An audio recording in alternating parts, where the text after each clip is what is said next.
Slight technical problem.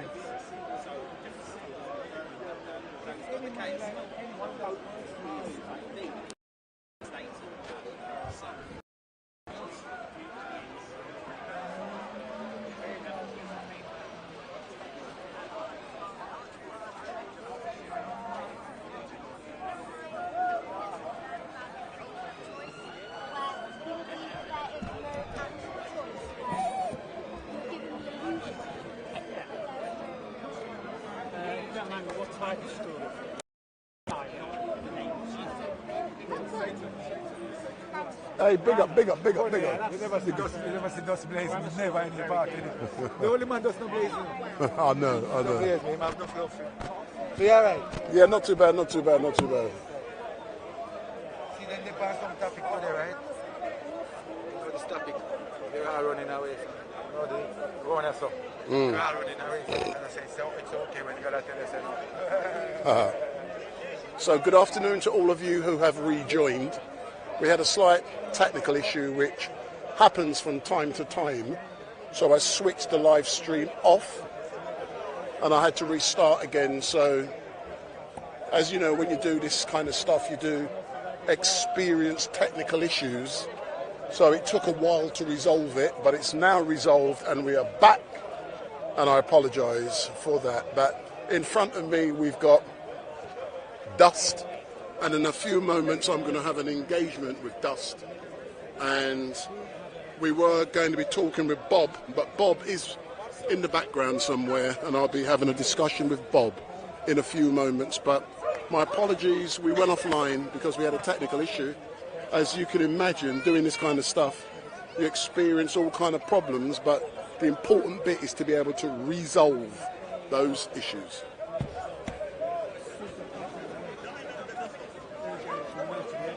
I'm not touching you up, Dust.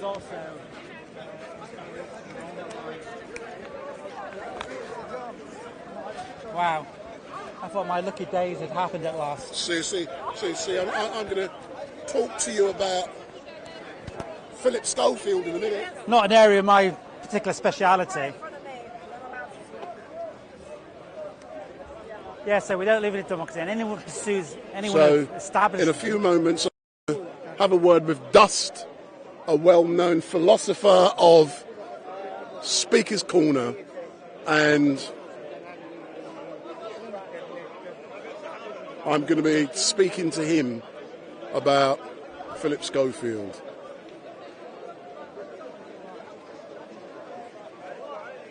So I've no doubt the audience we had will return. We are due to be here until 6 o'clock, but because we went offline, I'll give you another half an hour. So I'll be here till 6:30. So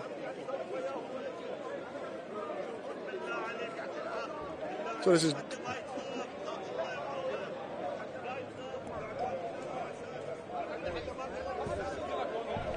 rational female. There's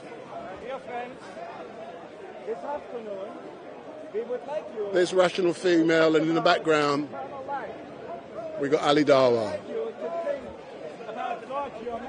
Whoops, sorry, Dust.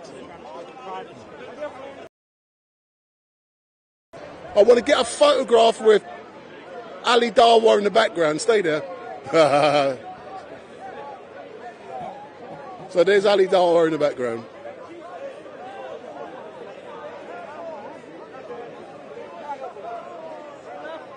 Big up.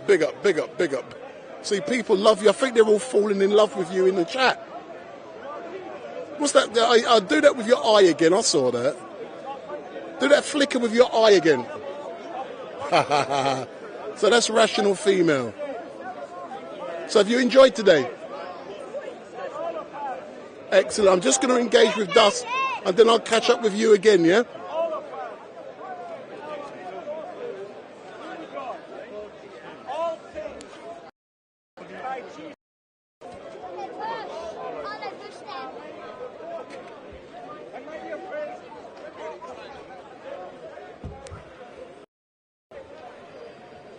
So, Dust is talking. So, they don't mind me in. So, sir, come forward, man.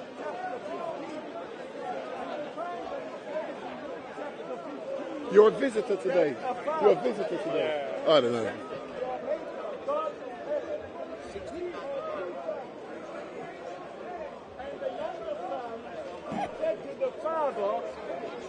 So, whilst I'm waiting for Dust. Oh, mate.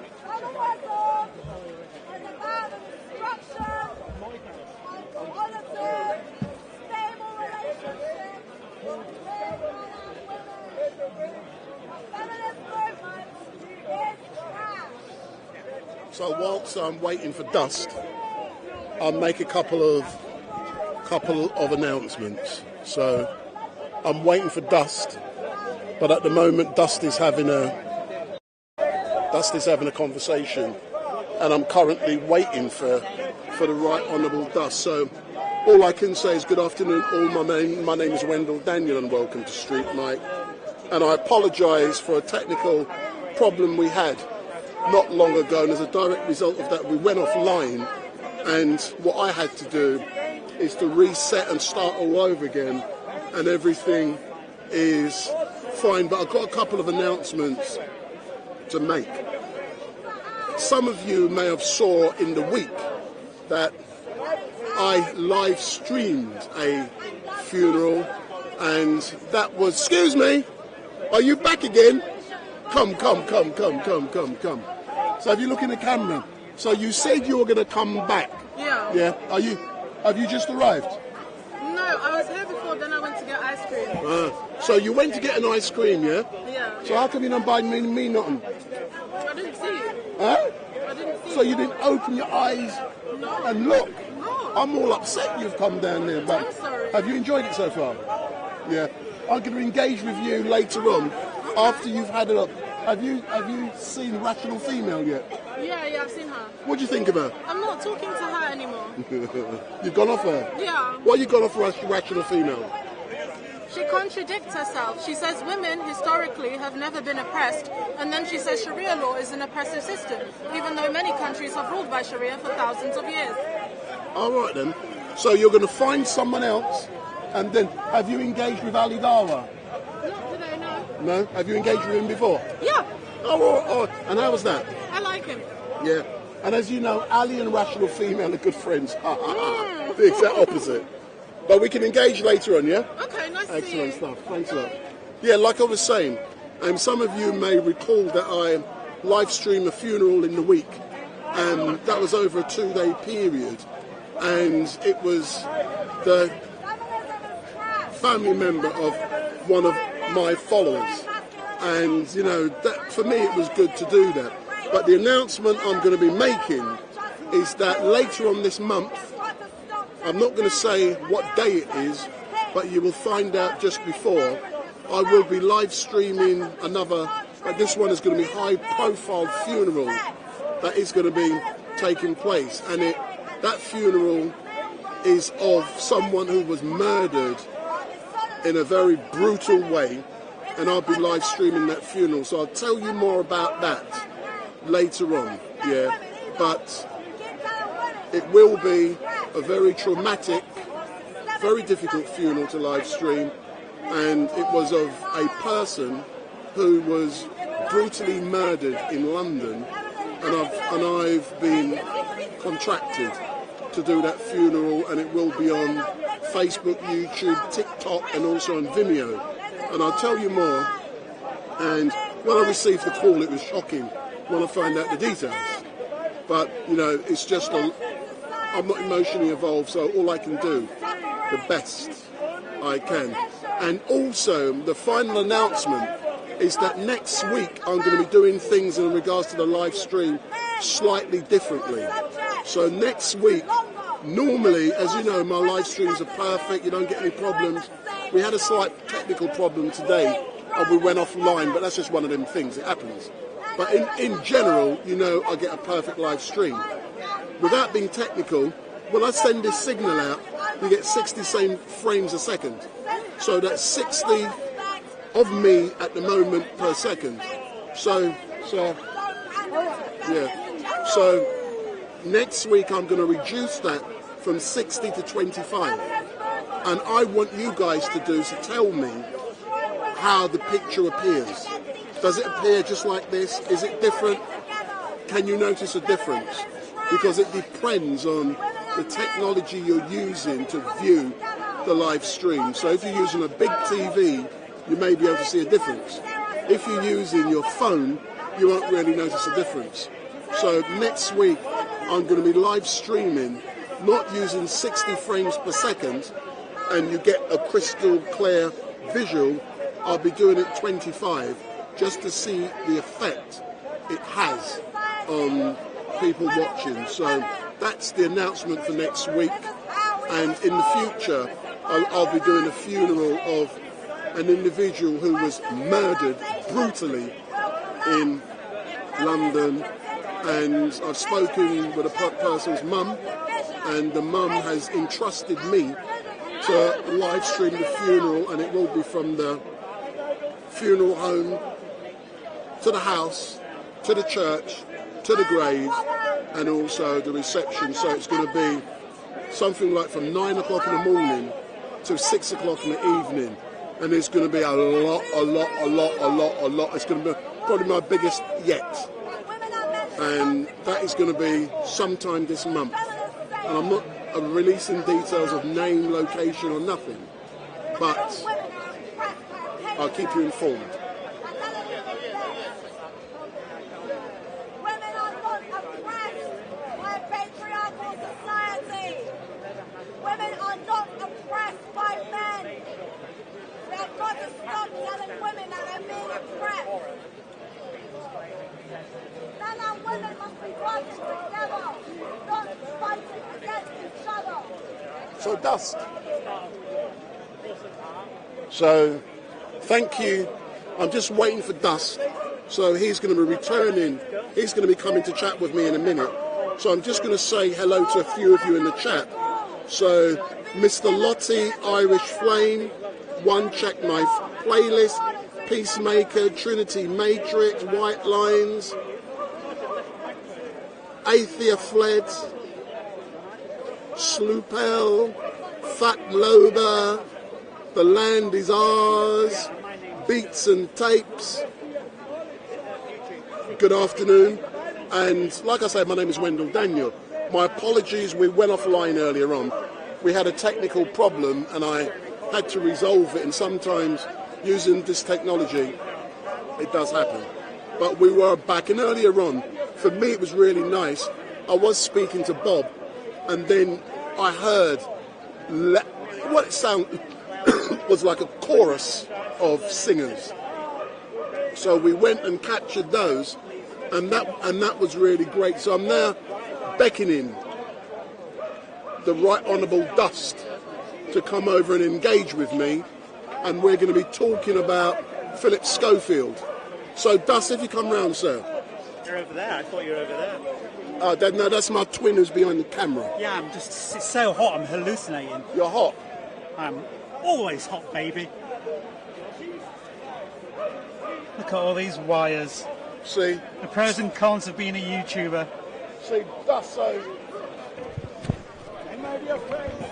Welcome Dust. to the Dust. My channel's called The Age of Dust. Please subscribe and we can all be wise. So Dust, good afternoon. So how are you feeling today, sir? I'm feeling, I started off in a negative space. I went to a wonderful art gallery in Kensington. I can't remember its bleeding name. So you're getting old. If you can't remember the name when you went to an art gallery in Kensington. No, I'm chronically dyslexic. All right then. I have chronic dyslexia. Oh, all right then. But I hope you having chronic dyslexia is not going to have an effect on you and I having a debate. No. In regards to Philip Schofield. So to start off with, sir, what are your views on the revelations about Philip Schofield? Can you name one revelation, please? Yeah, Philip Schofield had a consensual relationship with someone who was in their 20s. So no revelation whatsoever. Absolutely no issues, not revelation. That's just two consenting adults being consenting adults. There's absolutely nothing wrong with people engaging in consensual legal sex. So the actual fact that the far right have tried to jump on this and scream from the rooftops to bring down somebody is absolutely gross and shows you just how weak and pathetic the far right are in their terminology. But his brother, I think maybe that's really what you want to talk about. No, that's not. I want to talk about Philip Schofield, not his brother. Nothing to talk about. He's literally a man with a brother that's gone to jail, and that has been his Philip Schofield's crime is that his brother went to jail. Now that topic and that discussion is totally different from the one that is currently in the mainstream media, and the mainstream media is what your channel, I believe, your viewers on your channel, seems to feast on constantly from Fox News and other far-right entities, GB Nation or whatever those neo-Nazis are called. But he was just a man having a relationship with another man, and yet somehow that's been made illegal. Now that shows you how disingenuous people are in this society. Do you believe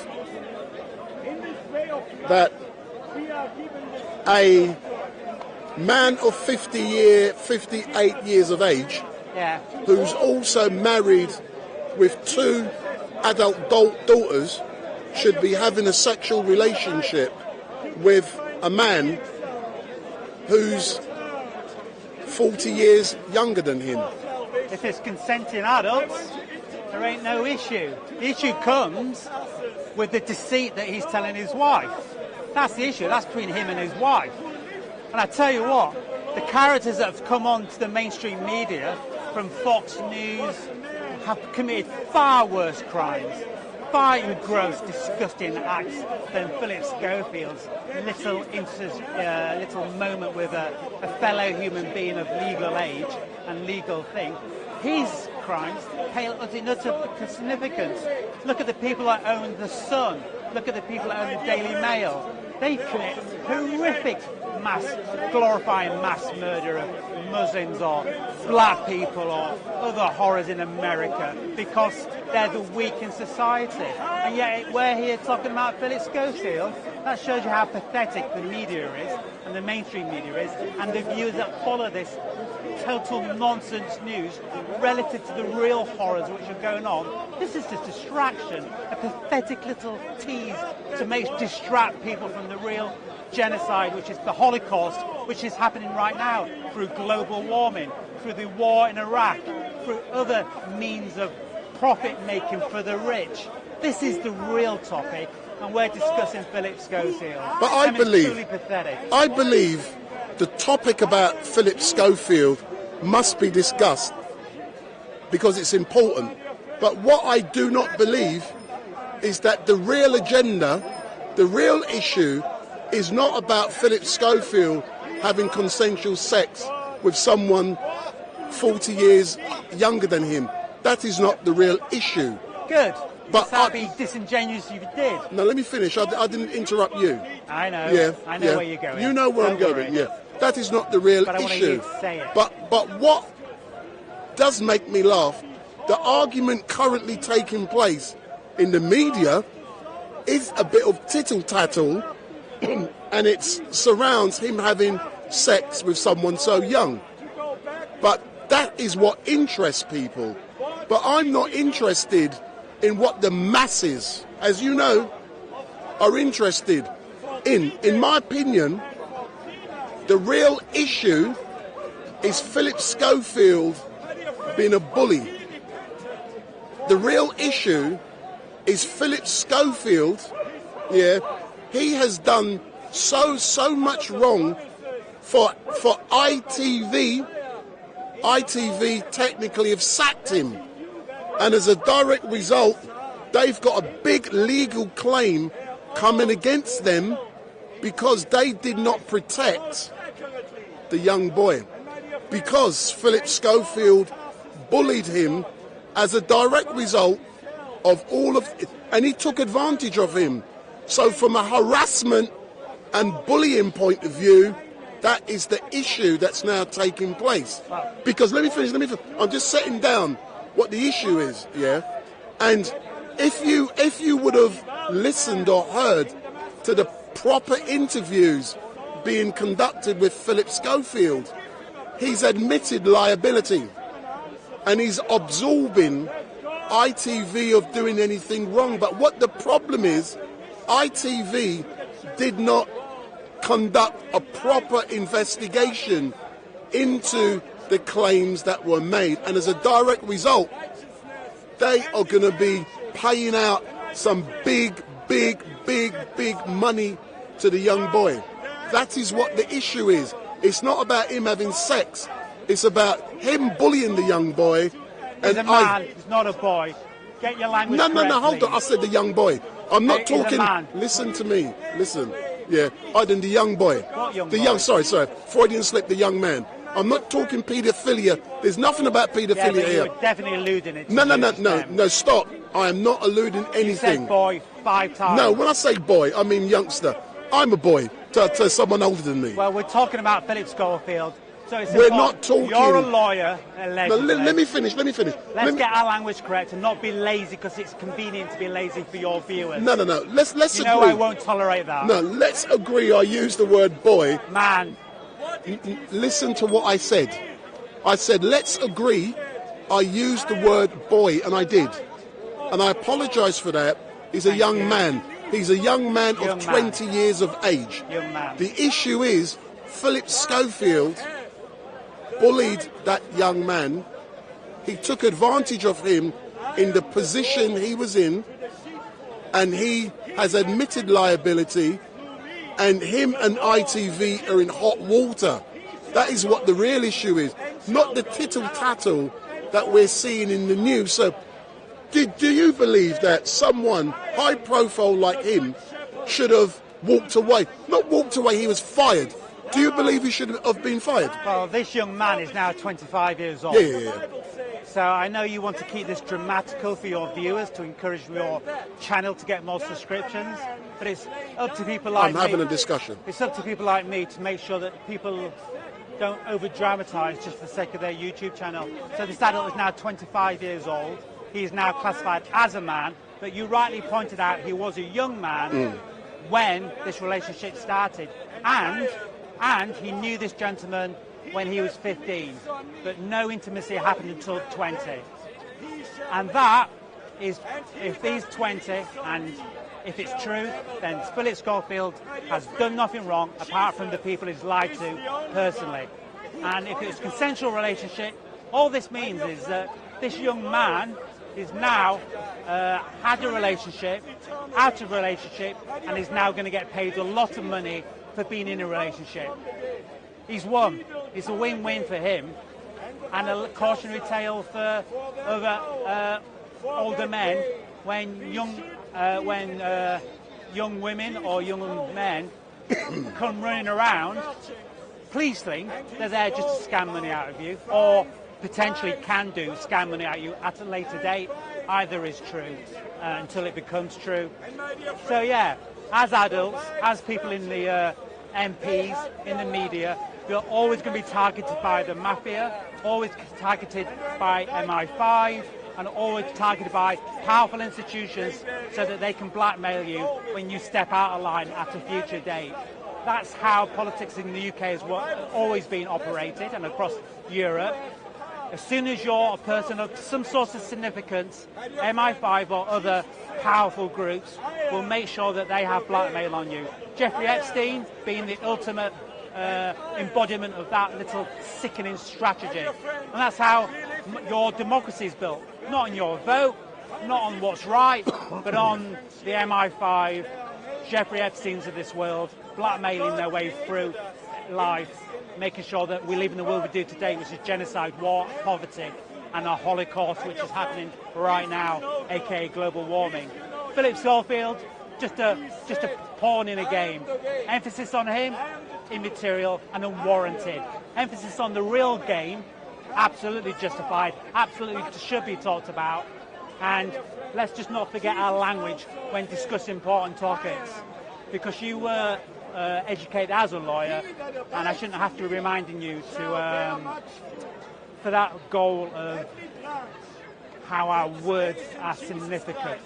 But I am here for you, and if you're in my shadow, then fair enough. But I'll make sure that you stand out in my shadow and step up on words which actually have bearing on reality rather than flamboyant, so that you can promote your YouTube channel, which is nothing wrong with that. Just in front of me, that shit ain't happening. I can guarantee you that. But I note your point, but there's no need to swear. But going back... I apologise. Sorry. But no, don't worry about that. Sorry. But going back specifically... Thank you for bringing that up. But going back specifically to Philip Schofield, and I'm not going to let this bit go. No, don't. Because what I'm trying to do, I do say to people, what I'm interested in is educating others. From a legal point of view, what Philip Schofield has done, he's admitted he lied to ITV, who are in his employ. Oh, yeah, every time you do that, I can hear click, click. So you don't do that. Learn about sound. Oh, sorry. It's not a stick, it's real sound. Yeah, so going back to Philip Schofield, he's admitted he's lied to his employers. Yeah. Once you've lied to your employer, that's called a breach of trust. Once there is a breach of trust, trust me, yeah, that's what invalidates your contract of employment. Yeah. So the great thing I did like about the statement he made was that he admitted he lied to his employers and he lied to everyone. So when it comes to ITV sacking him, the sacking was justified because he's a big liar. And I do hope, yeah, that no other company will employ Philip Schofield, because he cannot be trusted. He cannot be trusted around people, and he was a bully, and he took advantage of a young man. You can look at your watch like you're bored. I don't care. Yeah. Dude, I ain't bored. I can guarantee you that. But I'm just amazed about your triviality. No. It's not trivial. It's important. Yeah. Philip Schofield must never work within any job in this country again because of the breach of trust which he did. Well, let's be absolutely let's be absolutely frank here. You're proudly displaying your naivety. I'm naive, go on then. Naivety, go on, so then. proudly on your own channel. It's quite shocking to my fragile ears. I'm amazed I haven't shattered at this moment of your confession of naivety. How do you think the media works? Do you think everyone in the media is some sort of angel of pure delight and emitting nothing but honest and truth? Wake up! Wake up! Wake up, my man.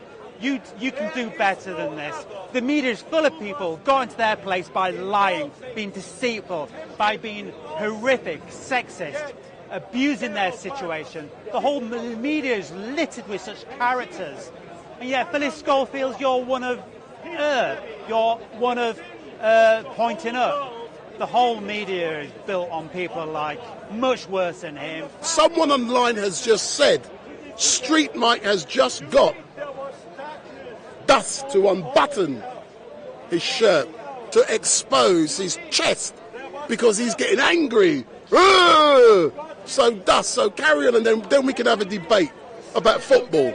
So yeah, I'll round up. Philip Schofield is a thing that's happening, but let's not descend our intellect down to the level of EastEnders. Let's try and extend a little bit higher with our thought processes, because EastEnders is quite a pathetic way of interacting with reality. But the bigger picture, which is who owns the media, who lets these monsters who run the media, Rupert Murdoch and other entities like that who own these sickening lies of institutions, they're the people we should be focused on, not just a random individual like Philip Schofield.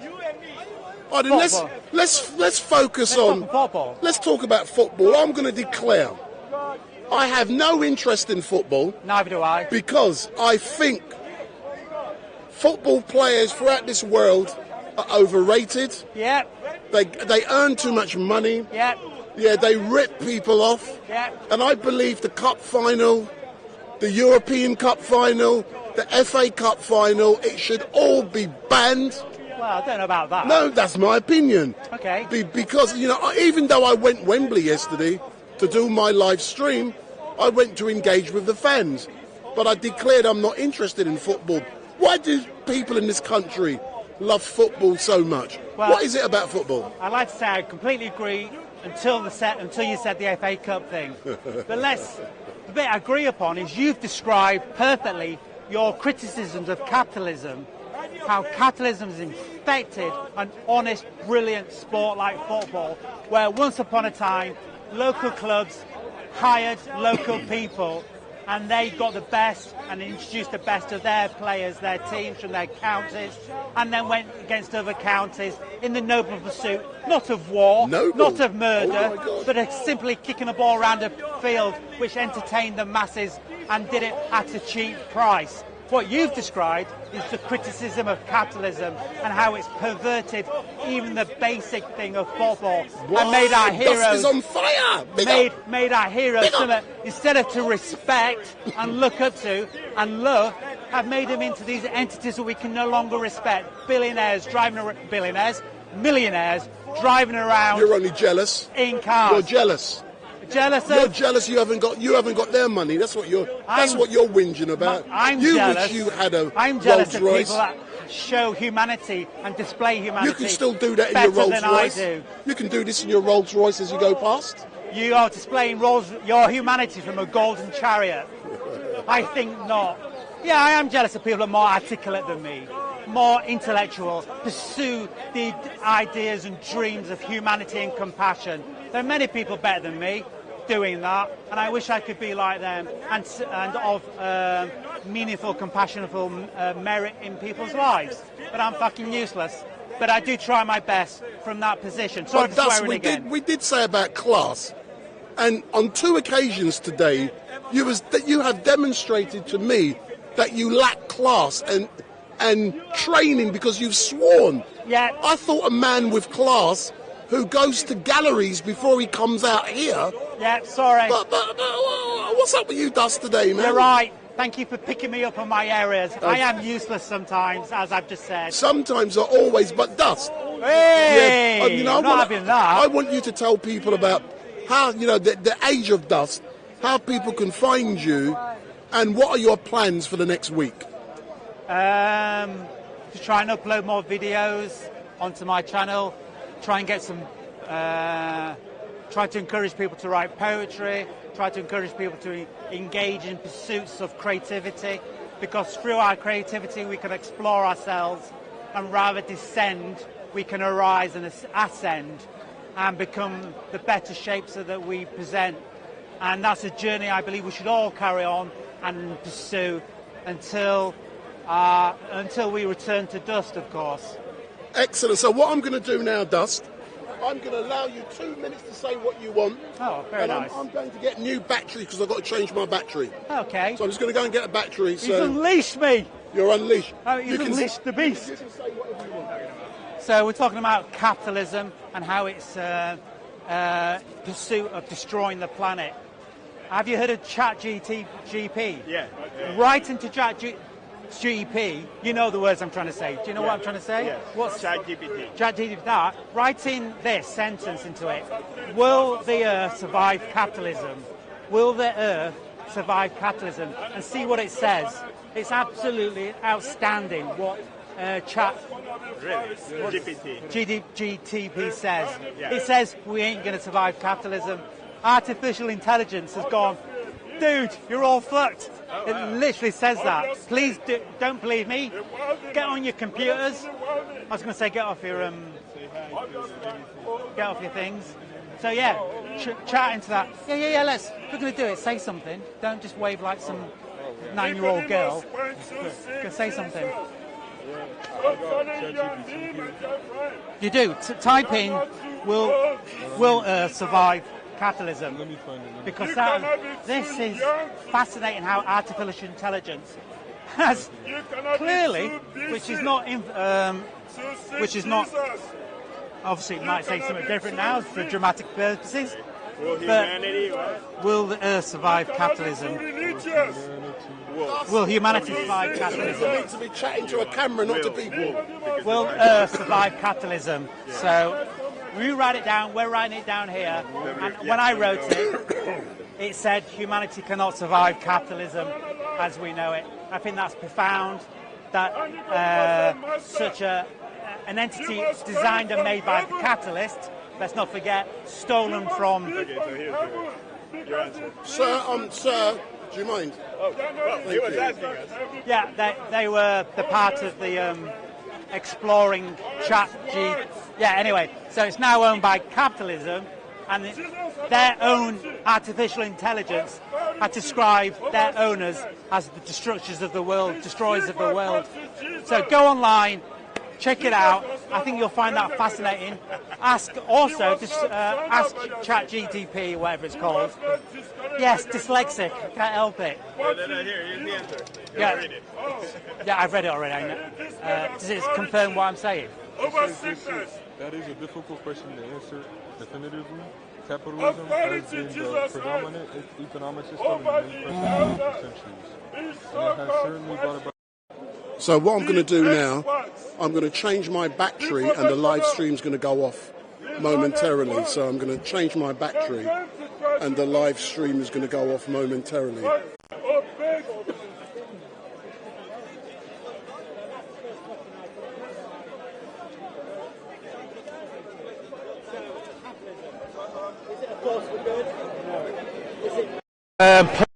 And rape society and your humanity, yes, that's where its wealth comes from. It will always do that, and do that with such pride and relish that it will just happily destroy the planet we live in, which is why we have global warming and why we have wars and pollution and all these horrors which dominate not only our society today, but our past history and future history. This is capitalism. So what's the solution? Democracy. A free, functioning democracy where lobbying is seen as a prison sentence. Any major company lobbying MPs, you go to prison. The company, the MP, you go to prison. But if you wish to discuss, wish to vote for, that is what a democracy is.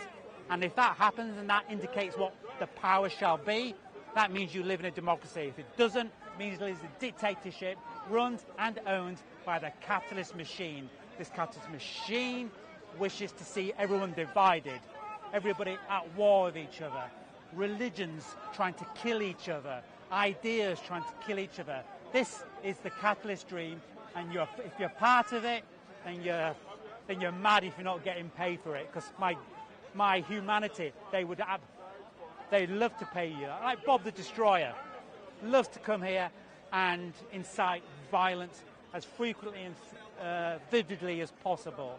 But what certain religious people don't do, does that mean Bob the Destroyer represents all Christianity? No, it certainly does not. He represents his own brand. And that's it. Because someone comes to you with their religion, it doesn't mean they represent all the religious people in that brand. And interpreting that person in front of you as the whole of that religion is utterly insane, disingenuous, and can only result in one thing, which is more poverty and sadness in this world. And if you like poverty and sadness, just like Hitler did, then oh boy, you're in the capitalist dream. living the capitalist dream. The pursuits of violence, war, Ukraine, these things are the Nazi dream, aka capitalism. Of course, as we all know, Nazis got their money from where? Bingo, capitalists. Henry Ford being the main dominator, funder of the Nazi machine in Germany. Henry Ford. Hitler had his picture on there. So if you like capitalism and you like Hitler, that means therefore you do like Hitler, because Hitler is the natural product of the capitalist dream is Hitler. So yeah, have a look in your own hearts and ask yourselves, do I really want that as the end dream? Because if you do, then you're a Nazi. Full-blown, happy as a little lad Nazi. But Dust, I said you can have a minute. 10 minutes late, you're still chatting. What's going on, man? You left the microphone with the... Sir, before you go, you've just had... If you step forward. Do you want me to... Yeah, if you put the microphone on him, or hold it near him, yeah? I'm not going to hold it, I'm not a stand. A stand-in? Can you hold that? Don't let go, it's expensive. All this is expensive. I don't deal with rubbish. Not like...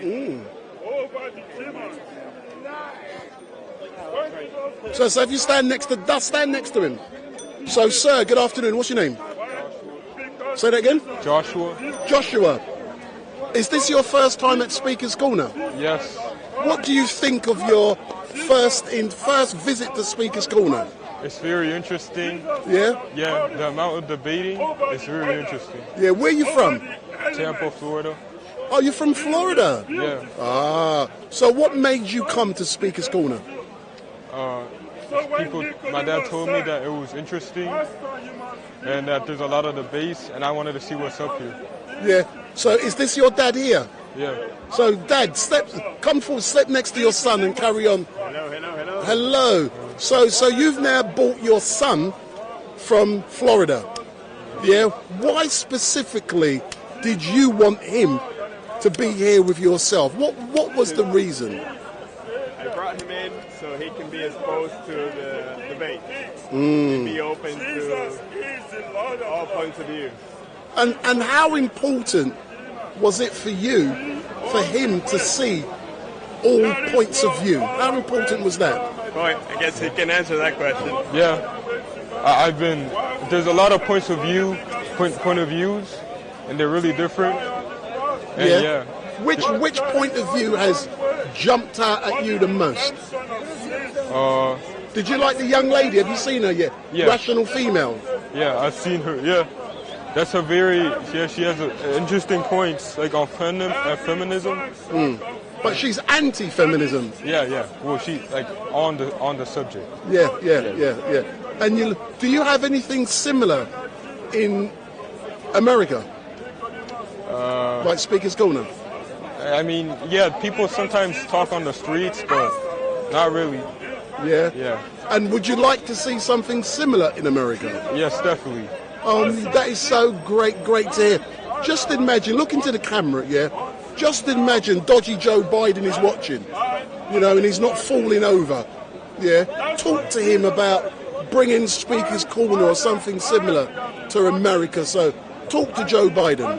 Yeah, it would be really nice, Joe Biden, if we had something like Speaker's Corner here in the UK, in America, because that'll really allow people to speak about controversial issues and debate about them. And that'll allow many different points of views to be heard from all around the world, just like here. That is so great to hear that, sir. And thank you very much. As I said, Dust, did you want to... It's very important that you can't have free speech in a culture that is so dominated by guns. When there's guns dominating your country, that ends free speech. Because anybody that stands up to discuss like we're discussing can literally be shot at any moment. So if you're claiming to be a member of the community of free speech and have guns proliferated in that society, then you're a liar. End of. Yeah. So, Dust, are you saying because there are so many guns freely available in America that the freedom of speech and like this is impossible? Is that what you're saying? Absolutely impossible. The amount of arguments that happen here that could end up with guns being flashed out, are unbelievable. And the reason they don't is because there are no guns. But thus, can I contradict you? Please contradict, sir. And you're very easy to contradict, yeah. So you claim. No, and I'm going to produce evidence. Wow. In this country, there may not be guns, but as you can see and hear, it's proliferated by knives. People may not be getting shot, but they're getting stabbed. Argue against that. Knives is a very different form of violence, very much more personal, very much more, if you're going to commit a knife act, it's a very, you can't do it from 5 meters away, where with a gun you can make it impersonal, pull the trigger, no threat to you whatsoever. Where with a knife it's a very different interaction, and also, obviously... No, just carry on. So, yeah, guns and knives are very, very different. And in America, it's also encouraged, not only guns are encouraged, but to use those guns when a moment of disapproval has been met by the individual with the gun, any disapproval, and the law states that the gun owner is legal. He can just murder black kids, police officers. But I'm now going to contradict what you're saying. Allegedly. Because I disagree with you. Yeah, because in regardless of proximity, because your argument was based on proximity, how close you are. But I'm arguing, if you are mad and angry, it doesn't matter about the proximity. What is going to happen, is that you are going to get killed regardless. Violence through a knife is a much more personal interaction, and to kill somebody with a knife is also quite tricky when someone can actually defend themselves, and also in a crowded space. But with a gun, you can guarantee distance, you can guarantee safety, and I said it's not just the gun, but it's also the culture around the gun in America, where it's seen as the very source of justice. And let's not forget, when black people have guns in America, suddenly guns are bad. Guns are no longer a positive force in America. It's only when the white people have the guns, it's seen as a positive, encouraging thing. When the black people have it, it's suddenly seen as a threat to society. Just look at the Black Panthers, who chose, unfortunately, violence, but they chose that. They were absolutely annihilated for doing what was constitutionally in their right. I don't agree with it. I'm just quoting the Constitution and history. Knowing history is very important. But in closing, what would you like to say in closing? And then I'm going to contradict Dust yet again, because we had a knife incident in this park where Hatun Tash was attacked with a knife. So I'm disagreeing with you. In closing, sir, what do you want to say in closing? Yeah, you brought up a lot of good points. I was going to say that about the knives. I was going to say that knives are also an issue, but it seems that you also talked about that. So yeah, knives are much more. You have to really commit to stabbing, because we have to be this close, eye to eye interaction. But with a gun, I could be any distance away and carry out a horrific act. I mean, you could throw a knife at someone. Yeah, but then you'd have to be extraordinarily lucky. I need you to analyse academically that argument about proximity, because I'm disagreeing with you. But thank you very much. I'm now going to chat to a very young, important... Thank you very much for your time. It's been appreciated. Excellent. Big up. Your presence is always loved and respected. You make me feel so sweet. Thank you very much. Your son's a smart man. He's a smart man. But we want to see you back here again, sir, yeah? And my name, have you seen how to find it, yeah? We're live at the moment on YouTube. So we're live on YouTube, yeah? My channel is The Age of Dust. Yeah, and it's so I'm now going to interview a young lady. Thank you, StreetMic. No problem. I just told that. Yeah, if you just come around there, my darling. So I'm just going to interview this young lady because this citizen, she's very important. And many of you would have heard that someone very famous has been unwell. Someone very famous has been in hospital. And this young lady, she's going to cuss me when I say it. This is Piers Corbyn's girlfriend. No, he's got a girlfriend and it's not me. So I'm just a very good friend. She's a very good friend of Piers Corbyn, is that friend with benefits? No. I've got a boyfriend. He'll be very upset if Oh my God, I didn't know that. No, I didn't know. I didn't. So, tell us how Piers is, because I believe he was in hospital. Piers is on his way. He's going to be here in about Is he going to be here? 15 minutes. Oh my 20 God, minutes. I got to interview him. That's going to be a StreetMic exclusive. Himself, but he's much better. He's nearly 100%. He's really taking good care of his health.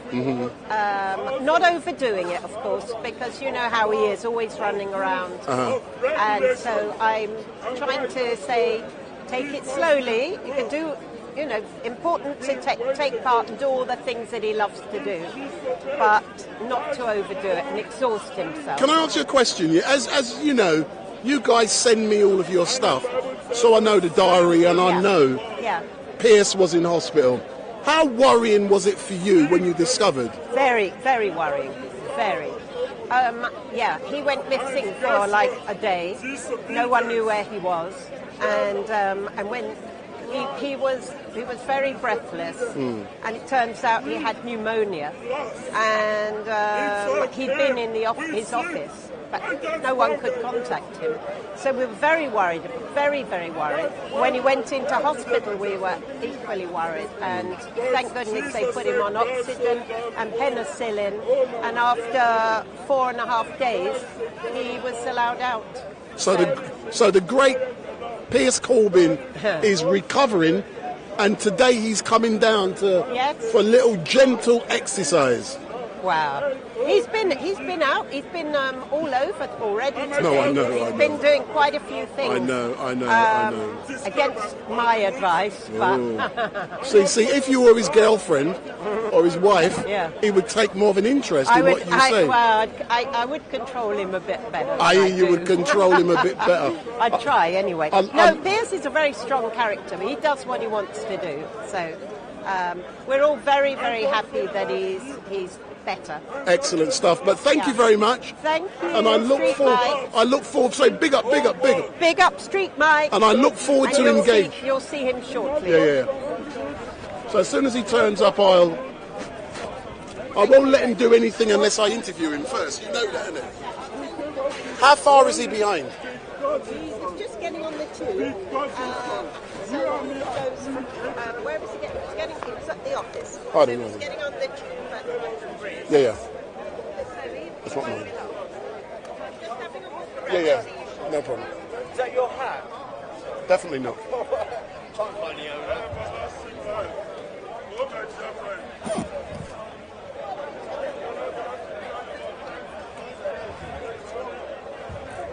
So I'm now going to try and find.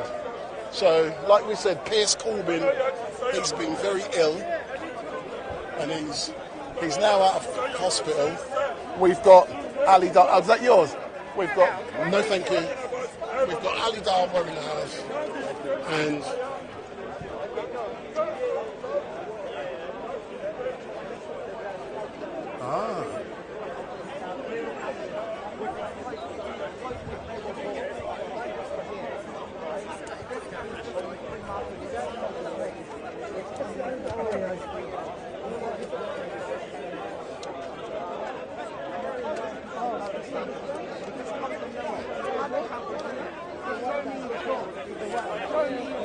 so what I'm doing now is that I'm going to try and see if we can catch an interview. I think Ali's going to be engaging with someone, so I'm just going to try and find out if we can also engage.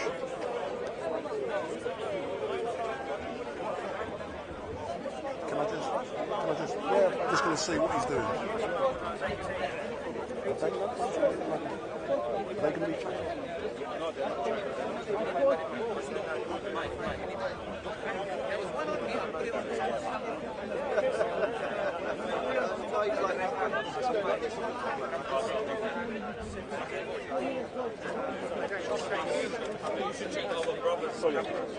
One second. Because I took like 2 and couldn't. No, with Ali. Just the best thing I think. Victor is in the house, everyone. Victor is in the house. Victor is in the house. We're going to get some Victor in a few moments. Victor is in the house.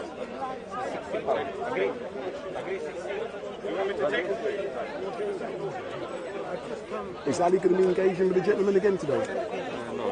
Yeah. Oh. Hey! Hey! No, I thought you might be engaging again with the gentleman. I'm just going to... No. Remember about a month ago, you're not going to be today, no? I know. Are we around here? Maybe somebody else. Yeah, I know. Victor, how are you, sir? How are you today? Come. No, when people ask questions... So Victor is in the house. We're now going to engage with Victor. Victor is in the house. Are you just coming? No.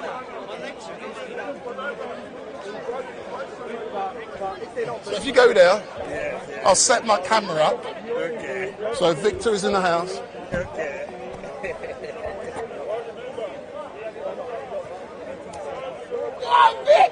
Big up, big up, big up, big up, big up, big up, big up.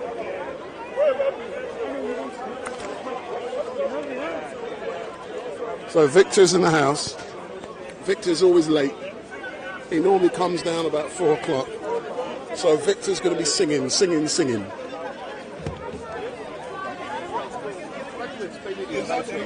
the Holy Spirit. Yeah. And I help you to explain the truth. Yes. Hey, Victor sings for me, not for you. Yeah. Victor don't sing for you, man. Big up, big up, big up, big up, big up.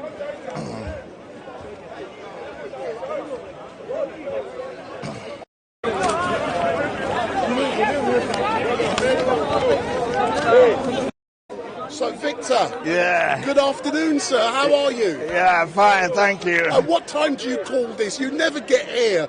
Like the other Christians at 1 o'clock. Yes, I was a bit late today. You're a bit late, for but no you're reason. Always late. You're always late. No excuse at all. I wasn't here last week, unfortunately, because I was very busy. I was told you went away with a woman. That's why you wasn't here last week. Can you debunk that untruth? So you sneaked away with a woman? Absolutely not. For some muta? Because I don't think I need one. You don't need a woman? No. So what was you doing last week? Because everyone was crying out for Victor. Yes. Where's Victor? Yes, Where's Victor the star? Well, here Is he I on am. TV? Here I am. I couldn't be here last week because of circumstances beyond my control. But you're here this week. Yeah, I'm here today. And what's your plan to entertain the masses who love you? Because today, you're bigger than Ali Dawa. Yeah, today is really another big day. Yeah. Last week was the... That's mine. Last week was Pentecost Day. That's correct. That's what I the wanted start you. of the church. Very big festival. Yeah, and today is the feast of the Holy Trinity. So today is the feast of the Holy Trinity. Yes. What does that mean for a non-religious person? Does it mean we're going to eat good food today? Well, what's the feast of the Holy Trinity? Yeah, you praise, educate people. You praise, you sing and praise and worship and love the Trinity. Because at the center of the Trinity is love. Yeah, you have the Father, the Son. The Father loves the Son loves the Father, and that love, what radiates is the Holy Spirit. So are you telling and me... we get the Holy Spirit. So are you telling me, Victor, that today you are going to be radiating the Holy Spirit in the park, and you are going to be... But are you going to start to radiate the Holy Spirit by singing? Yeah, that was last week. But it's more or less... So you like him singing, don't you? Yes. Sing, Victor. Yes. Everyone loves it when you sing. Yes. So what we want you to do today, yes. to start with, we want you to sing Yes. a good tune, man. Okay. We want you singing. So I'm going to sing 3 of them today. You're going to sing 3 of them 3, today? yes. So what songs are you going to be singing today? The first 2 are from Daniel. Daniel. The book of big Daniel. up, big up. So that's after me because my name is Wendell Daniel. Yeah, chapter 3 from Daniel. Big up. Chapter 3. Big up. Yeah. So the first 2, the introit and the gradual are from Daniel. Big up. And the verse of the Hallelujah is from the Psalms. Psalm 8. That's the Hallelujah. So I'm going to sing 3. Yeah. So after you finish singing, Victor, Yes. do you want people in the chat to ask you some questions? Yes, no problem at all. So let's just let them know. Yes. So all of you in the chat, Yes. if you get your questions ready for Victor, Yes. when he finishes his 3 songs, Yeah. he will answer your questions. So Uncle Victor's now going to sing 3 songs. Yeah. And whatever he sings is going to be number 1 in the charts. It's going to blow up, man. It's going to blow up in the charts. So no laughing, pure sweetness. So Victor, big up, big up, big up, big up, big up. Thank you.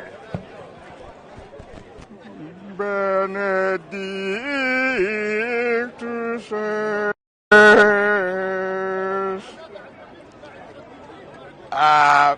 sorry, I'm going to start again. Rewind, selector. Yeah, because I should start with the introit.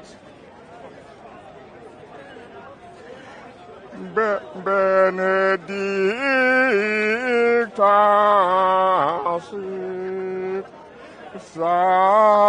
Sancta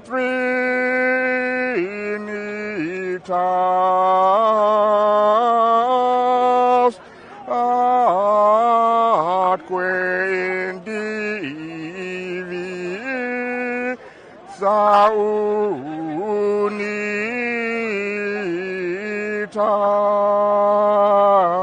saunitas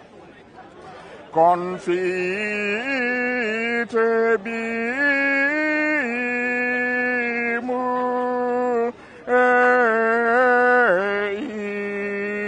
quia fecit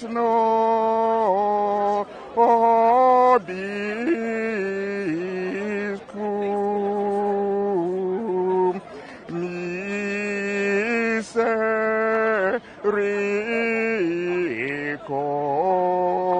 misericordiam tuam. Domine Dominus noster, quam admirabiles nomen tuum universa terra.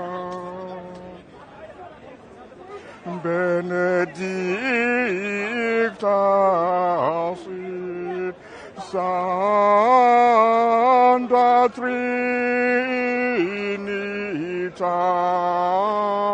Trinitas atque in divi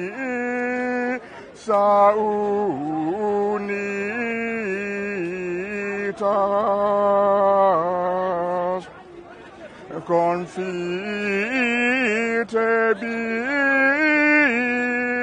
confitebimur ei quia fecit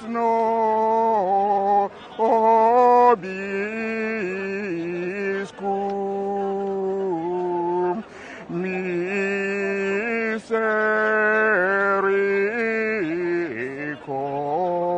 misericordiam tuam.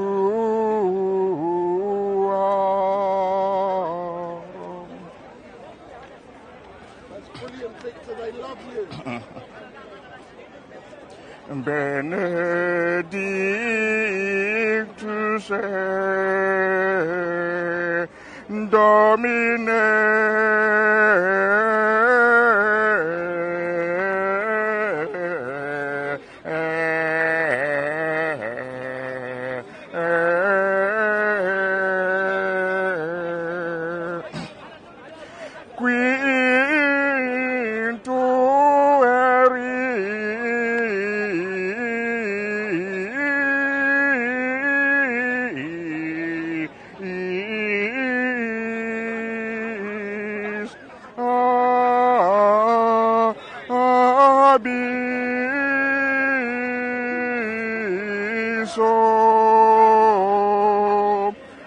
Mercedes super cherubim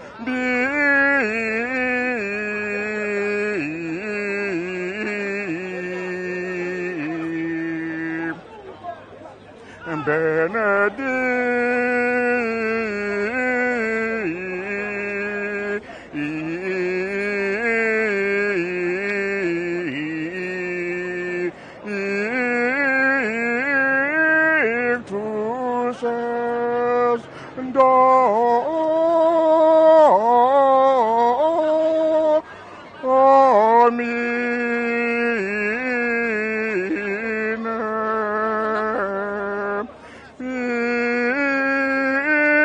firmamento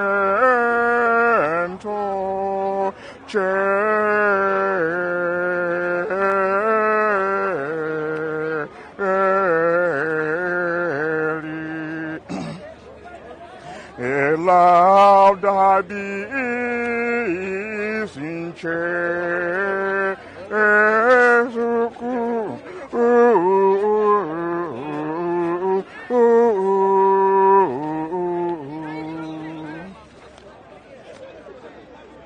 Last one. That was brilliant. Alleluia. Alleluia.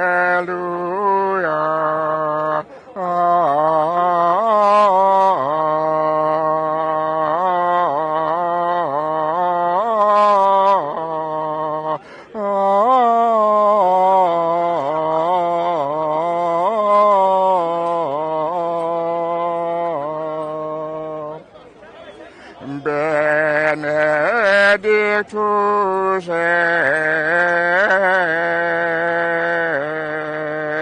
Domine Deus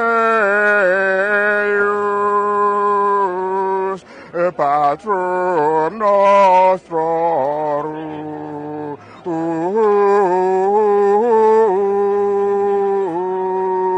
et laudabilis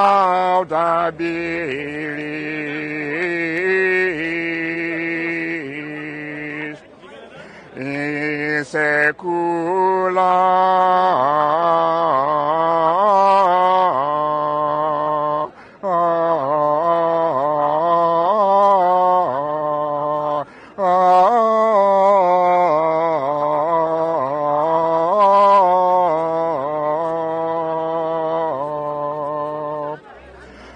Alleluia.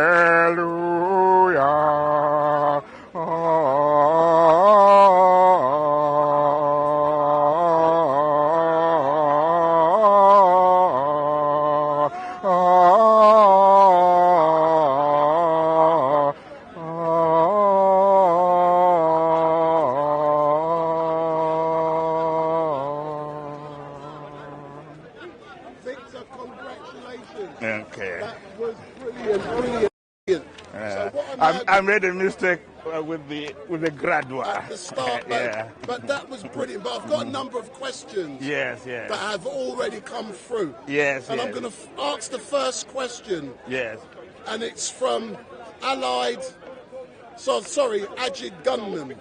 Question: why are you shouting every time you speak? Is it that you hate Islam? So why are you always shouting? I appear to be shouting because when I come here in this park here, I come to address the people here, the multitude of people here. I don't have a camera. I am not a YouTuber. I come here to address the people here. Mm-hmm. So I speak so that I can access as many people as possible. That is the reason. So in speaking loudly, you're pushing your voice beyond the small confinement of it, so everyone can hear you. Yes, as many people as possible can hear me. It's just like politicians, for example, do this sort of thing all the time, addressing people. I get it. And again, remember, that in this park you can't use electronic devices like so you have to microphone or loudspeaker. You need to use your voice. So that's the reason. No problem. I'll ask you the second question. Yes. And Paul Essex has said, when you sing, is this an exorcism when you sing? Are you doing exercising to get rid of evil spirits? No, for example, what I'm singing today, for example, every day, every Sunday when I come here, when I sing, is the purpose for that Sunday, for that particular Sunday. For example, what I've sung today are songs. If you go to Mass today, these are the purpose. You have other songs, but these ones I've sung today are specific for Trinity Sunday. Oh, all right. Yes, then. All right, yes. The next question's about alcohol. Yes. And it's from Simon Yak. Yes. And does Victor drink alcohol? If not, why not? So do you drink alcohol? I can't drink alcohol. I drank. I went somewhere 2 or 3 weeks ago, and someone offered. I was offered a wine. Yes. So you drank some wine? Yeah, I drank wine. Not too much. Did you get drunk? There's nothing wrong with drinking alcohol. There is nothing wrong with eating salt. There is nothing wrong with eating or drinking any food at all. It's the abuse of... It's the abuse. that is the problem. So you drink in moderation? Yeah, you can drink in moderation. And for people about drinking, you have to be very careful, because for people who drink, it goes into your system. When you drink alcohol today, it will be in your blood system for at least a month. So you should be aware of that. Yes. All right then. Yeah. Someone has made a comment, and I will comment. So Ace99X, Yes. he's made a comment. Yes. He says, I want to hear Victor's new album. So when is your album coming out, Victor? That's very interesting. I don't have any plans for anything like that. As you can see, I am a choir member. You're a choir member in the church. So when I go to this church, what I'm singing here is what I sing in the church. Although the singing in the church is slightly different. The tune I use, or the tone I use in the church is slightly different from how I'm singing. So that goes on to the next question. Yes. Yeah. And it's an excellent question by In the House. Yes. Is your singing Gregorian? So is it Gregorian? Gregorian. Yeah. Yes. Is it singing? Yeah, Gregorian. Gregorian. If you don't know Gregorian, Saint Gregory, Pope Saint Gregory. You see, for example, the calendar we have now in this country, he is the one responsible for changing the calendar. So the calendar we have now and we operate on is actually a Gregorian calendar. Yes. That's excellent. Yes.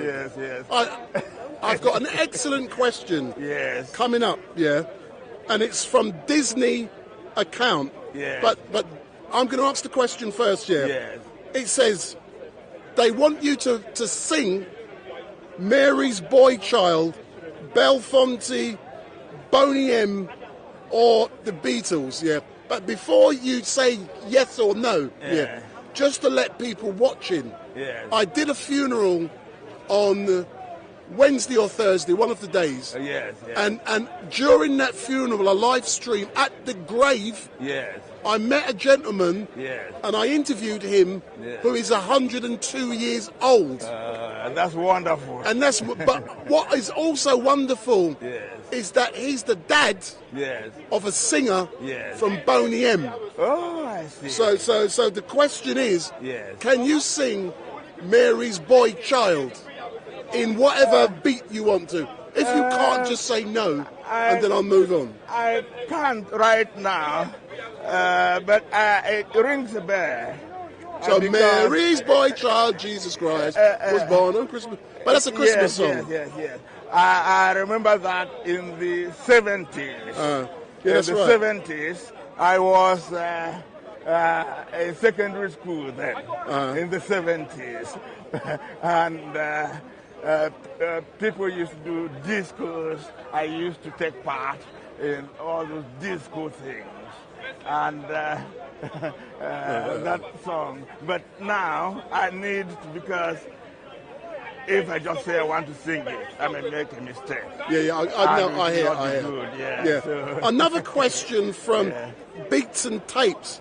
Ask Victor, are his new tracks going to be released on vinyl? I don't know what vinyl is. yeah. You know the old black records? Oh, you mean the disc? The disc one. Yeah, the disc one. Yeah. That you, okay, yes. And you have the 33 speed. And 70, Yeah, these are the ones. So you're thinking about it. We used to use. At the time, I used to do this sort of things. Yeah. That's a long time ago. That's a long time ago. Yes, but the next question, Paul Essex has asked, have you thought about going on the X Factor on TV? X Factor? Yeah. I don't know what that Simon is. Cowell, it's a music show where they sing. I don't and perform. I don't have television, unfortunately. You don't have telly? No, I don't watch. I don't watch TV. Nor do I. I don't have it, and I don't watch. Though if I visit someone, they'll have it, and they're watching, I watch. But in my home, I don't watch because I don't have. Yeah. Dickie Digstuff has said, what's your favourite smell? My favourite smell? I know what mine is, but I can't say. Because if you see this thing here, for example, this one. The first time I had this, the smell was very good because this smell had been in the church for a very long time, and with the incense every day on it, the scent of the incense is very. So you like that smell? Yeah, the incense.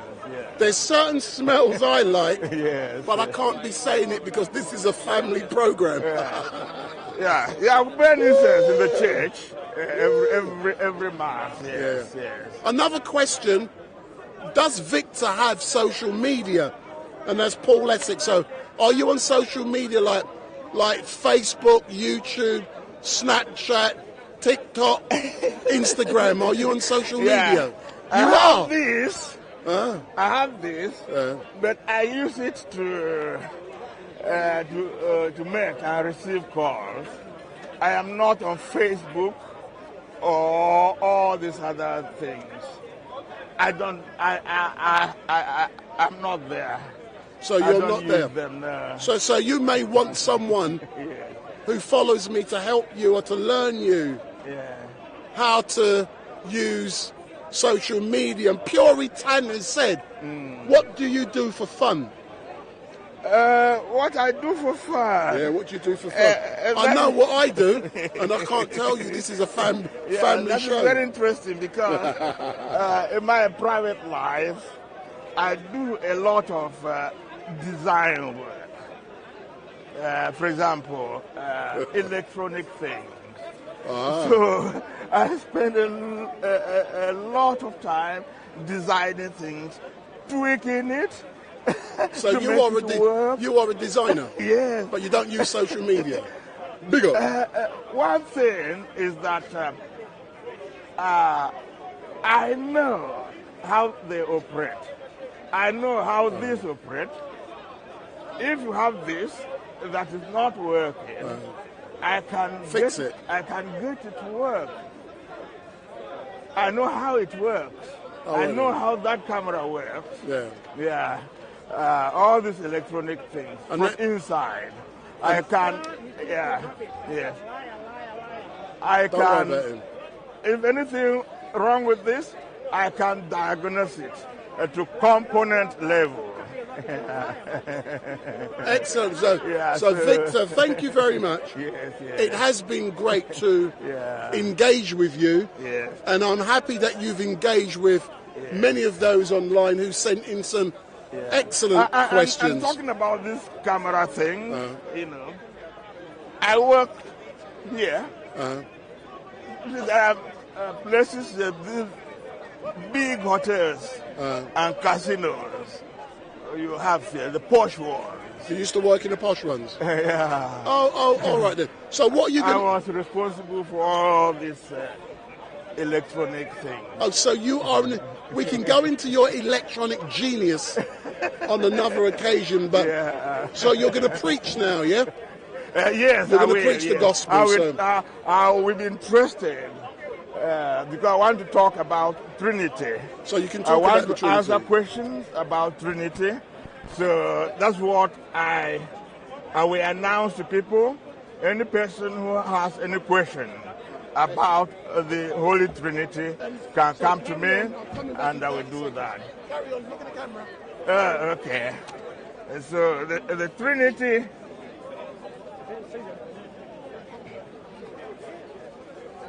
The Trinity is my topic for today. I want to talk about Trinity. Any person who has any question about the Holy Trinity, I am ready to talk about it. Oh, okay, carry on, okay. So, I did, last time round, I was saying something there.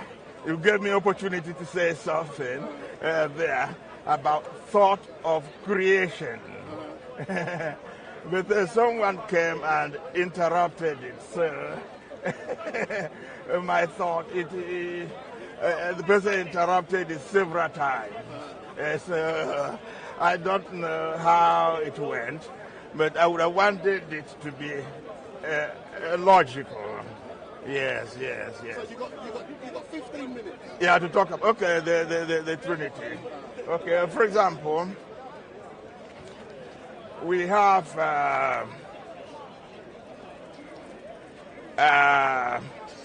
where do I begin? Okay, we are talking about divinity. Divinity. Who is God? What is the nature of God? And who are we?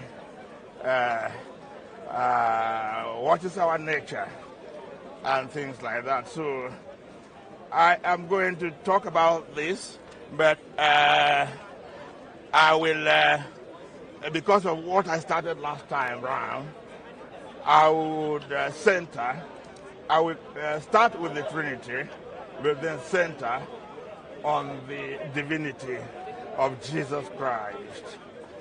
So you have a divine nature of God. So what is a divine nature?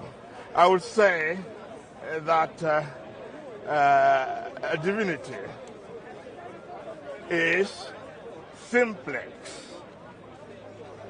In other words, is compatible with everything. When I say simple, I don't mean easy. Because I mean compatibility, it is compatible with everything. Yeah. And so you have divine nature, and in the divine nature, which is in the divine nature, you have three persons in the divine nature. I'm trying to run through. I have not expanded on the divine nature itself, but take it that there is divine nature. And in the divine nature, you have three persons in the divinity. You can say three consciousness, consciousness and self-awareness. Three persons who are self-conscious. The first consciousness and self-aware person in the Trinity is the Father. The second one is the Son. And the third consciousness and self-awareness is the Holy Spirit. So these are personalities in the Trinity. And each of these personalities make use of the divine nature. Each of the three persons in the divinity make use of the pure power, pure energy, pure goodness of the divinity in their manifestations. So, as I was saying last time round, you have what is called the thought of creation. Jesus, the second person in the Trinity, has the thought of creation. That means that it is what is in his mind. Everything we see around us is in the mind of Jesus. Every creation, everything created exists in the mind of Jesus. It's in the thought of Jesus. Anything that is not in the thought of Jesus does not exist. And as I was saying last time round, for example, we, in our human nature, I give a poor example, a poor analogy. In my human nature, I can dream. I dream. When I dream, there are many characters in my dream, many characters in my dream who interact with me. Some, I can shake hands with people. I can talk to people in my dream. And there are some disturbing ones where it's possible that somebody in my dream could stab me or slap me or that sort of thing. So that sort of thing could happen in my dream. But this is the thing. In my human nature, if I'm dreaming and somebody stabs me,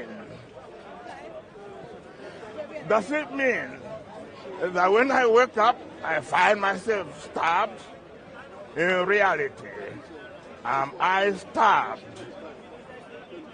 No, I am not. It's a poor analogy, but in relation to God, God does not dream. God does not dream. the thought of God is a reality. The thought of creation is a reality. What we see as a reality is the thought of God, the thought of Jesus Christ. So, in the thought of Jesus Christ, he created us in his thought. He created us in love. Because God is love, Jesus, in his thought of creation, created us in love so that we could join him to love and to worship the Father. The Father doesn't need our love, but nonetheless is the thought of Jesus that he needs conscious people like you, like me, who are capable of love, who could love the Father. So that is what the thought of creation means. We are created in love so that we could join the Son, the Word of God, the eternal Word of God, to love the divine Father. So, in the creation, which is made up of us, including me and you, in the thought of Jesus, when he created us, it became apparent that the people he created in God's image as sinners, sinned, went against God, did not love, went astray. So there was a curse of death on human beings. So that is why we have to die, because we understand that the wages of sin is death. But then, in the thought of Jesus, Jesus had to come down to his creation to put them right, to turn them from evil thoughts into people who could love. He became human, the person, not the divinity, the person in his consciousness, the person of Jesus became human, took on human nature, so that we could become like, not God, but like God, and love like God, and join him in the love of God, so that we will spend eternity loving and worshiping and praising God. So with the limited time, if someone wants to interact with me about this particular thing, about the thought of creation, I am ready to talk about it. I haven't gone deep into the Trinity itself, but next time I will do that. So I will leave it at that. So if people want to interact with me, about the thought of creation, then I will check. I will check on your channel, and if somebody has any questions to ask, about this topic, and I can interact with the person. Yeah. Yeah. If I can take the microphone. Yes. I'll be back, Yeah. Thank you very much. No problem. Okay.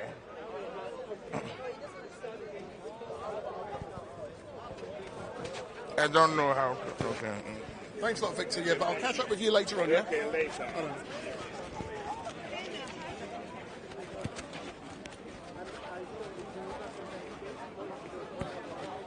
So I'm now going to try and catch up with Piers Corbyn.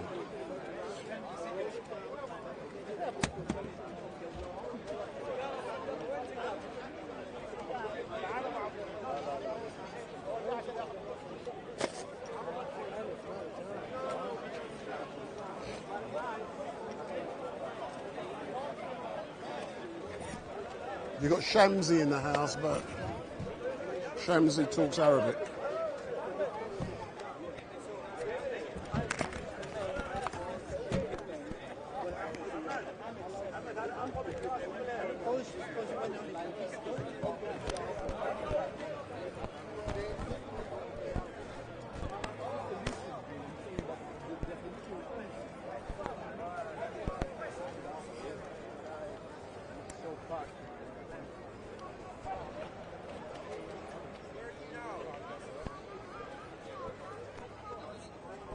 Abandon the post-it sneakers.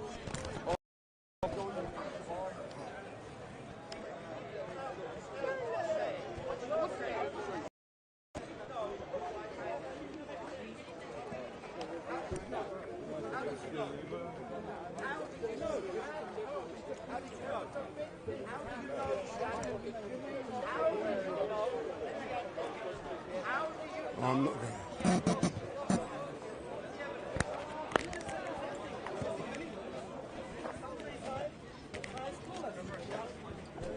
Can I get in there?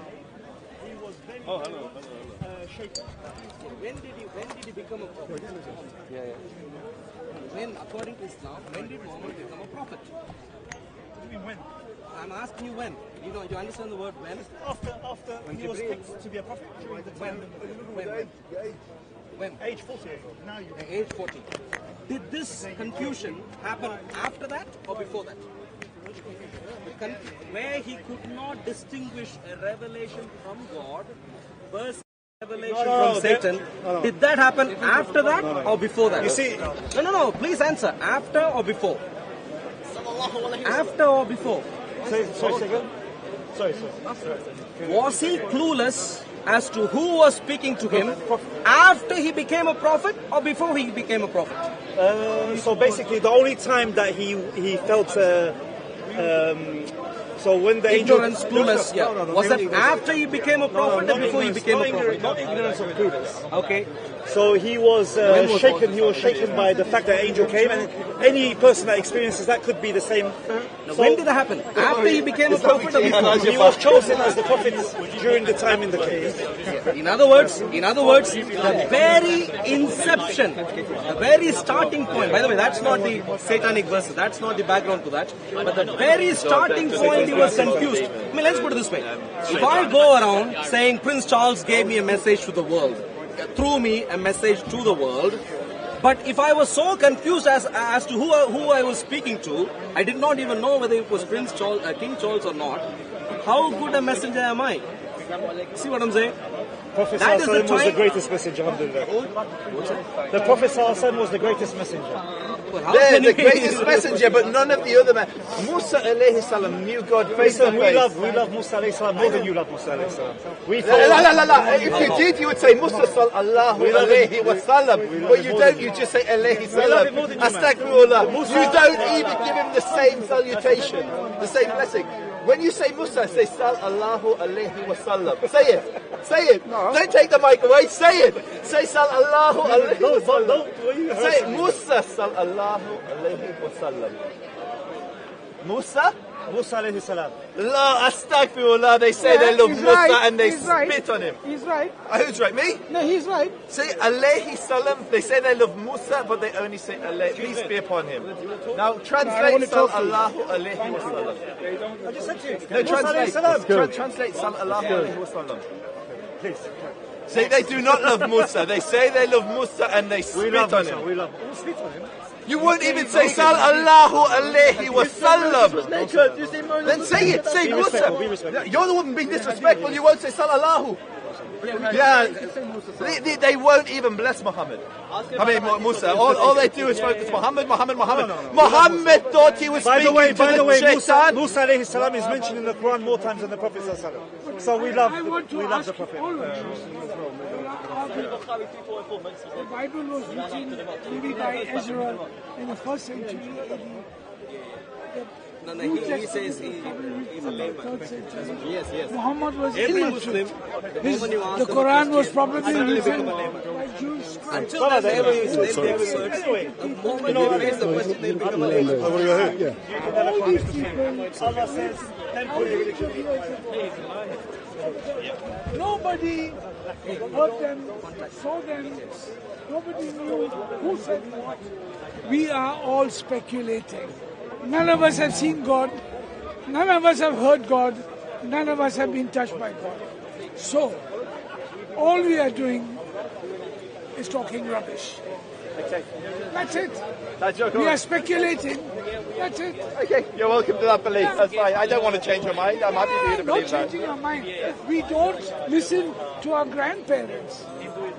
How can we listen to our ancestors thousands of years ago? Can I ask one question? Who are backward, uneducated. Are you atheist, just out of curiosity? Are you atheist, agnostic? No, I'm agnostic. Agnostic. Why agnostic? Because I see the futility of what all these, to me, stupid people always spend their time. There's so much pleasure in life. So much time to be. I agree. Why People here do we waste do their this time. rubbish? So we're in agreement. So for him, he comes as an entertainment. Why would you want to be entertainment? So I'm fine with. I'm happy for you to be agnostic. Can I give a reason? Has anyone seen God? Can I give a reason? Sure. You need to find an explanation as to why an entire nation would believe in a sea splitting in front of their eyes if it never happened. The Red Sea. God said they've been already. Why? Give me one. Our tide moving. Give me one. The tide came back. It's a rip tide in that particular area. Let me also. No. Let me explain No, to you. finish. Let me explain to you. There is no.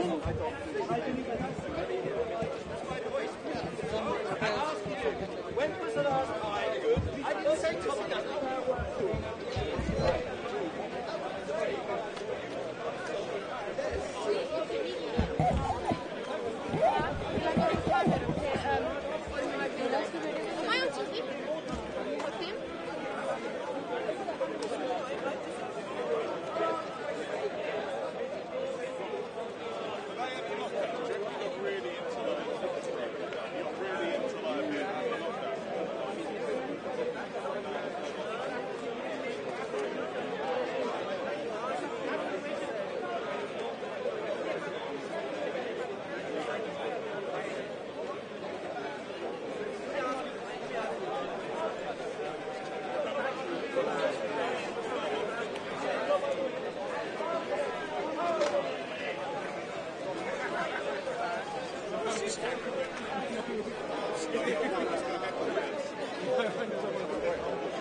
Yes. Is this the place to be? Yes. Thank you everyone who given me support when I was ill. Go back a bit. That's it. Perfect. Hold on.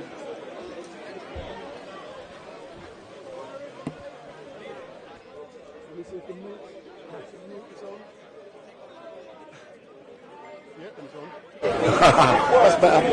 Is that alright? Can you hear me now? Oh, yeah, it's too loud now. Okay. Perfect. Abel Baker, Charlie Dog, Easy Fox. So Piers Corbyn, good afternoon, Good sir. afternoon. It is so great to hear and to see you. But I heard you weren't too well, sir. Yeah, I was in hospital. I had a bit of pneumonia. But I got out quicker than any of the doctors thought. I refused everything they offered apart from oxygen and penicillin. They gave various suggestions, like I might have MRSA just in case, all sorts of nonsense. I said no, and eventually the doctor said, all right, Mr. Corbyn, we'll take off all this oxygen, see if you're okay in 4 hours' time, and they let me go after a few days, when originally they thought I'd be another 3 or 4 days. So, Piers, when you were uncontactable for a little while, when you were in hospital, a lot of people were worried.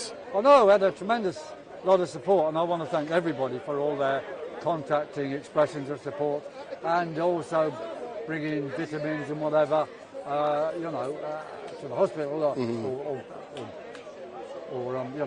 mineral water, and also to home.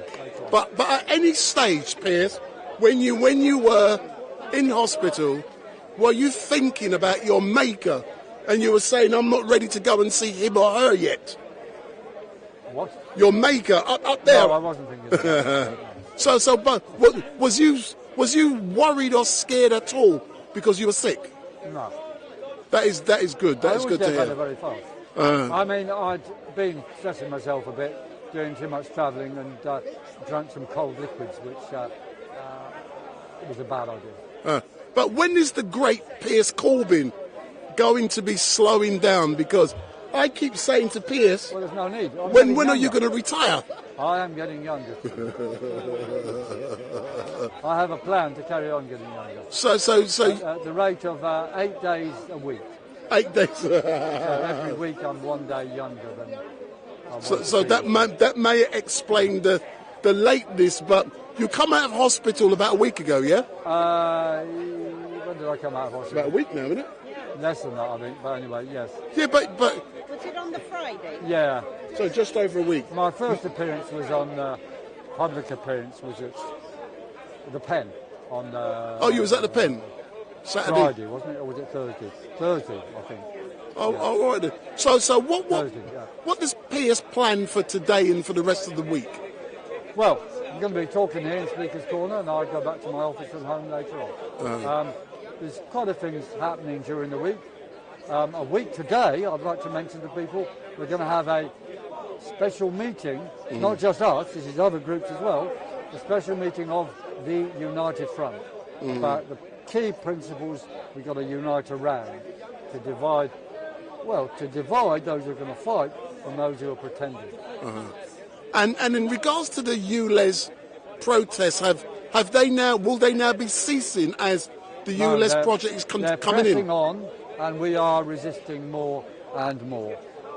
As I said yesterday at the Sutton roundabout, that people who appreciate what I'm doing, namely I've run up £43,000 fine, and I'm not paying anything.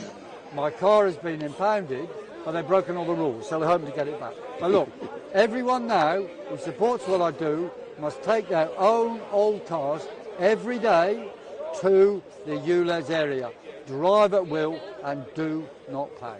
That is the only way we're going to win, along with making the councils and so forth take down the cameras. But it's only actual resistance which is going to win. Calling on a politician or all these new politicians turning up, oh, we're with you all the time, is just complete bullshit and nonsense. We've had the Tories suddenly say, oh, they're against ULEZ extension. Oh, well, hang on, what about existing ULEZ? So, all right, you support a prison. No, you don't. Yeah, you do support a prison, but not a prison extension. I mean, what is this about? It's nonsense. All of these politicians are favourite. It's direct action which is going to win. And that's going to be my message when I speak later. All right, then. And my final question relates to your brother. Because I know your brother's not very famous. What's his name? I forgot. Jeremy, right? So you are Jeremy Corbyn's older brother. Correct. Has Jeremy Corbyn knocked on your door and say, Piers, come and help me because I'm going to be standing as an independent candidate? No, he hasn't, but he did come to see me in hospital. Oh, he did? No. If he stands as an independent, I would support him. because I think that's what he has to do to defeat the machinations in the Labour Party. Stand as an independent in his own constituencies, where he has massive support. But why, I have to ask you this question, why do you think, I can't even say his name, Keir Starmer. Keir Starmer, yeah. The former Director of Public Prosecution. Correct.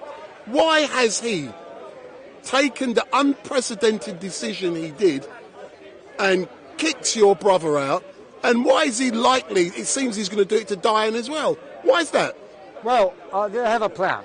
You see, people like Together, Reclaim, Reform, Farage, all those people, they have a plan to build a kind of alternative Tory party, sort of, it will look radical, and take away Tory votes, to pave the way for Keir Starmer to have a free run and a massive majority. That's what Starmer wants, but he doesn't want people in the Labour Party bleating in Parliament. So my brother, Diane Abbott, even though they support most of World Economic Forum nonsense, they will be trouble in Parliament, so he wants them out. So let's be clear. Yeah. The main parties' leaders have got more in common with each other than they have with their own supporters and the public. So we just have got to overcome them by action against all the impositions of the New World Order. As normal, Piers, thank you very much for giving me this opportunity. It has been great. And I'm so happy. Say it. Yes. Big up, big up, well, big up. Big up, StreetMic, and resist, defy, do not comply. Big up, big up, big up, big up, big up. StreetMic. Thank you very much, Piers. And you know, as normal, I would be there, but as soon as the C word is mentioned... Oh, no, you can't. It's crazy. It's called a YouTube ban. A guy there babbling on the C word all the time so nobody can make a film. Crap, innit? Oh, yeah. I think they're getting ready for you. So I'll catch up with you before you go, yeah? Thanks a lot, yeah? All right, then, thanks a lot. Cheers. All right, man. Big up. Nice to see you back, yeah? Thanks a lot. So that's the great Piers Corbyn. He's now going to be engaging, let me spin the camera around. He's now going to be engaging with Heiko, and they're going to be talking about issues which, unfortunately, because we're on YouTube, I can't be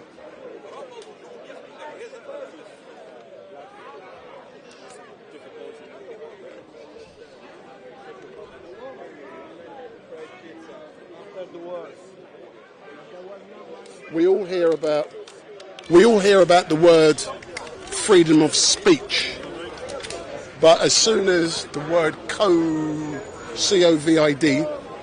is mentioned on YouTube, then you get a ban. I got a 3-month ban from COVID from YouTube recently because of something I did that related to COVID, and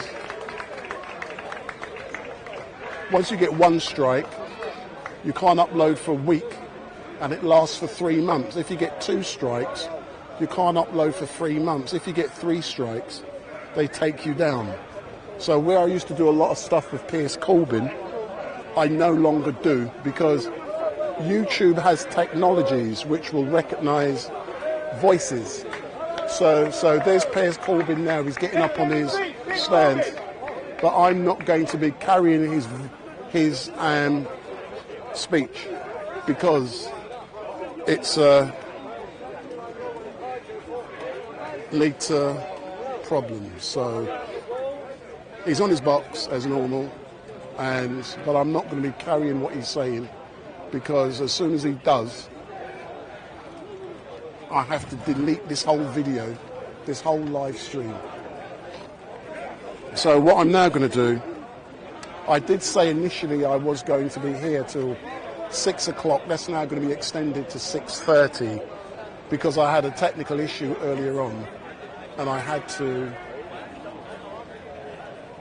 go off air to restart. So I'm now going to be here till 6:30.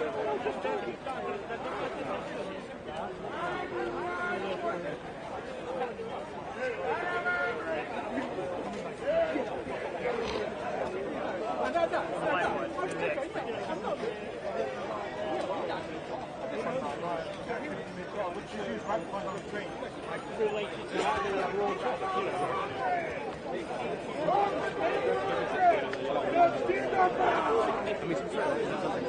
up!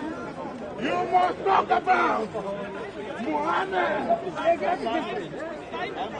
Hamza must talk about Muhammad, the pedophile! When Hamza, this is their tactic. When they see a new person here, they don't know whether the person is studying, theology or not. They go to trap the person. Trap the person. This evil. This evil. That's the way they operate here. Evil. Is Muhammad bewitched or not? Don't touch me. No fucking touch you. Go move. Don't touch me. Let the man talk. Muhammad, the bewitched. Bewitched man. Let the people listen. Muhammad, people listen. the thief. Don't touch me. Where the fucking shot? Don't touch we are me. Listening. Don't touch me. No, we are listening. I am talking to Hamza. I am not talking to You are you. interrupting. Hamza should answer me. You are interrupting. Hamza. I'm talking about Muhammad. Hamza. We are listening to him. Talk about Muhammad. Why don't you talk about Muhammad? We are talking about Muhammad. Why don't you talk about Muhammad? Hamza. Why do you have to interrupt? Why don't you talk about Muhammad? Talk about Muhammad. Don't you worship Muhammad? Talk about Muhammad. Why are you not talking about Muhammad? Hamza. Eh? Why do you worship a bewitched man? Hamza, do you condone pedophilia? Hamza, do you condone pedophilia? Answer the question. Hamza, do you condone pedophilia? Now the New Testament, which do you condemn or condone pedophilia? That's what I'm Do you condemn pedophilia? Our religion. Do you condemn pedophilia? Hamza. Hamza. Answer. Do you condemn pedophilia? Hamza, answer the question about Muhammad. Talk about Muhammad. Why are you here? Why do you come to Speaker's Corner? Talk about Muhammad, the pedophile. Hamza, talk about Muhammad, the pedophile. Why are you not talking about Muhammad, the pedophile? the Gospels and the New Testament. Yes. And I found, for example, the Gospel of John. It is written in the beginning of the Gospel. Hamza, this Bible, he deceives himself. Eh? They come here, pick on someone, they'll come and see. They see a new face, and they find out if the person is a Christian. They don't know whether the person studied theology or not.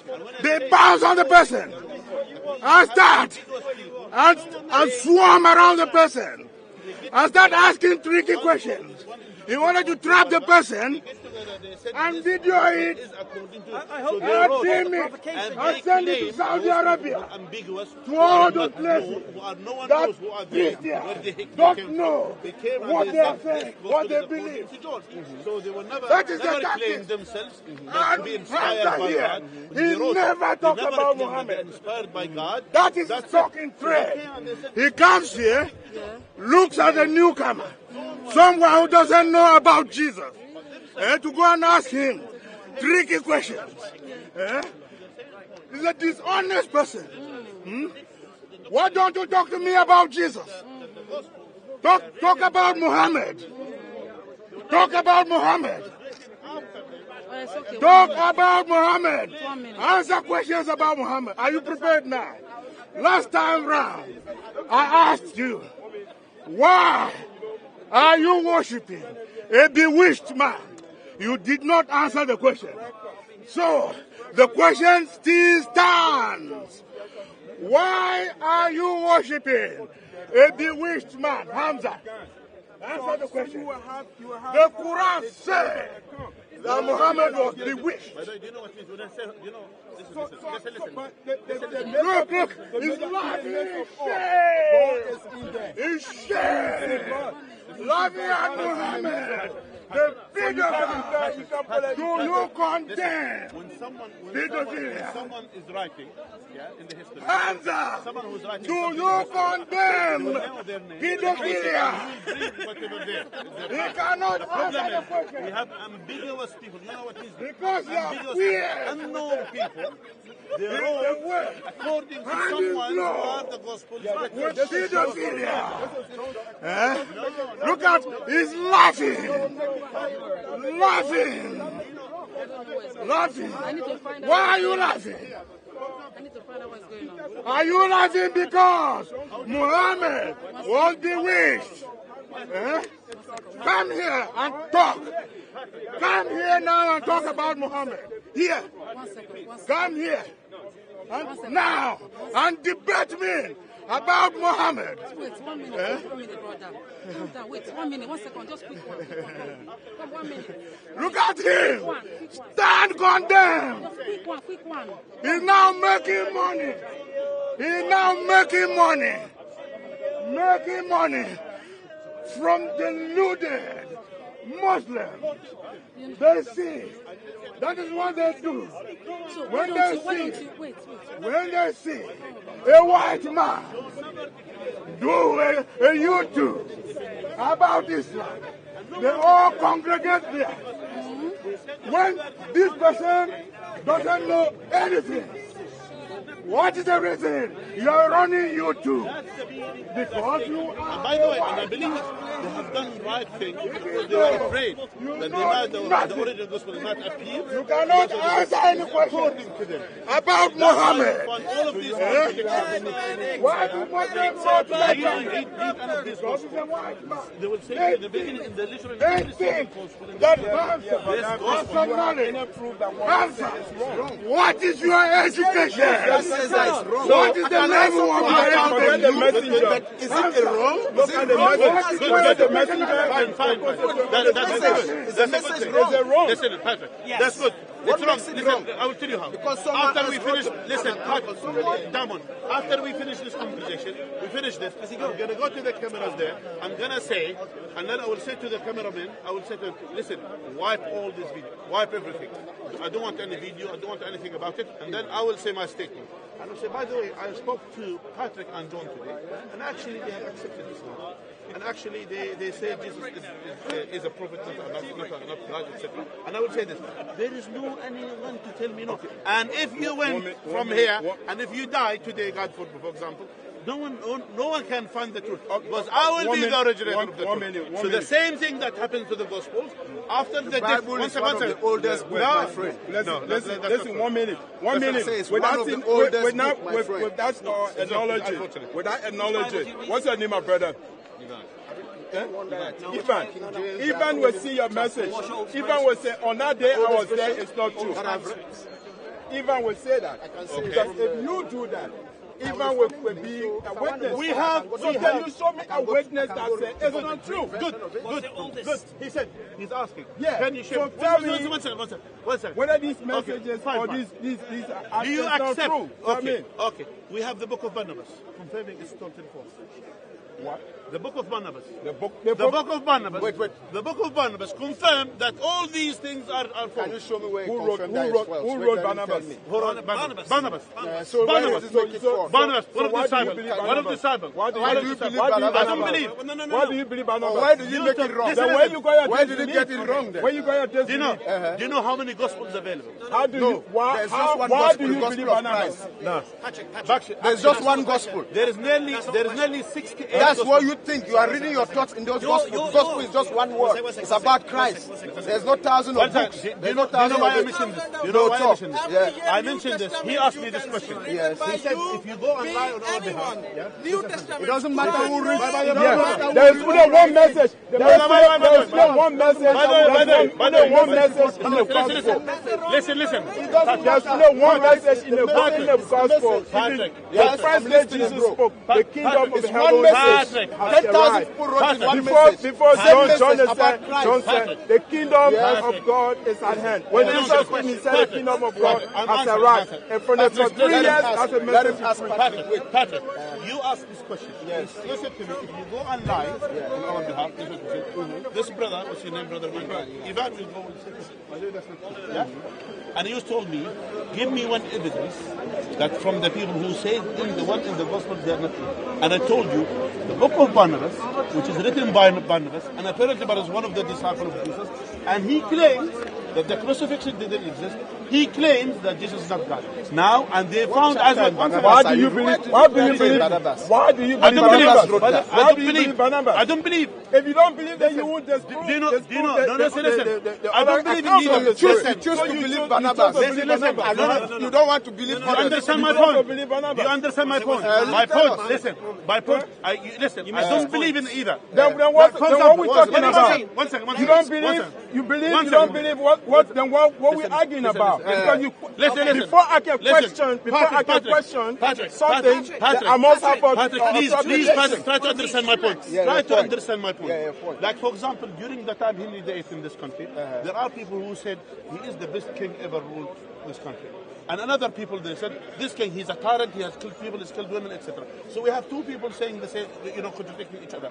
So my point, I don't need to believe either. I don't need to be part of it. But if someone claims that Henry VIII was the best king has ever ruled England, I will say actually it's not necessarily, because we found someone who claims other way around.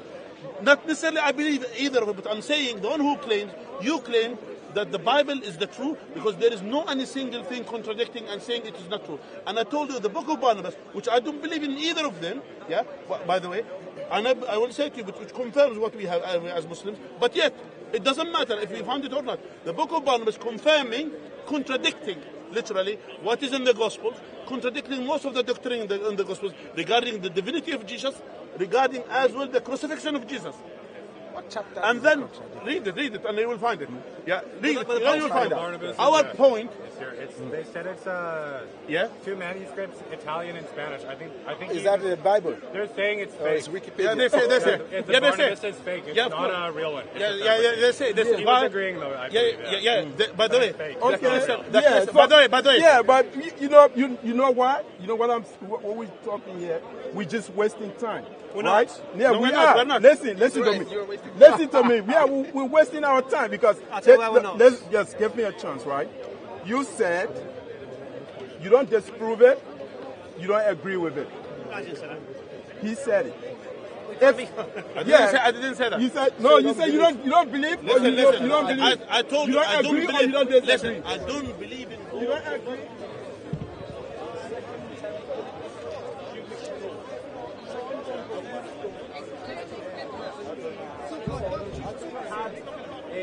There was another divine figure called the second power. That's what Philo says from Alexandria. He was a Jew, not a Christian. A second power. The idea that there was a plurality within the divinity was a Jewish concept.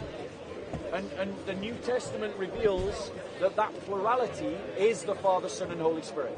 So those that say that we have borrowed it from Greek philosophy, they have the burden of proof to prove it, and they can't. But we can prove that belief in the Trinity is rooted in Jewish belief. Did you know about the Titanic, basically? There were books that talked about ships. A ship, for example, like the Titanic, that had two stores for palaces, two compartments flooding, and basically that was a lot like the Titanic, for example. Yeah, there is a good example there. Yeah. So what the brother's referring to is a fictional story. And it's a post hoc fallacy. Yeah, a fictional story that was written that when you read it, it sounds like a description of what happened to the Titanic. Fun fact about the Titanic. It's purely coincidental. And so, if there is any coincidental synergy between what maybe Greeks believe and what Christians believe, it's purely coincidental. And I would actually argue that rather than Christians being influenced by the Greeks were influenced by the Jews. And it was because they were influenced by the Jews that some of their beliefs similarly match to what Christians believe. Okay, that's interesting. Now, brother, I need to go to the loo. Yeah, sure. Okay. One more thing, just a yes or no. Do you believe in evolution? Yes. Interesting. Yeah. Yeah. We'll talk about that later, maybe. Another time, maybe. Are you not coming? Are you going home now? No, I'm coming back. Interesting, yeah. Right. Good to see you, Bob. It's been a while, Good to see you, bro. Good to see you. Thank you, Bob. Natty. God bless you. Come back with more questions, bro. You're more than welcome. Yeah, after you're back from the news. Brother, can I ask a question? Could you look after the cameras and the microphone? See you in a second.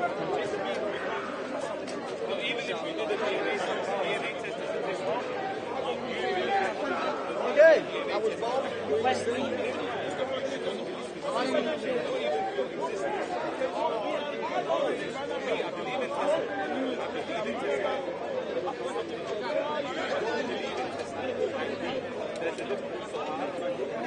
I'm saying you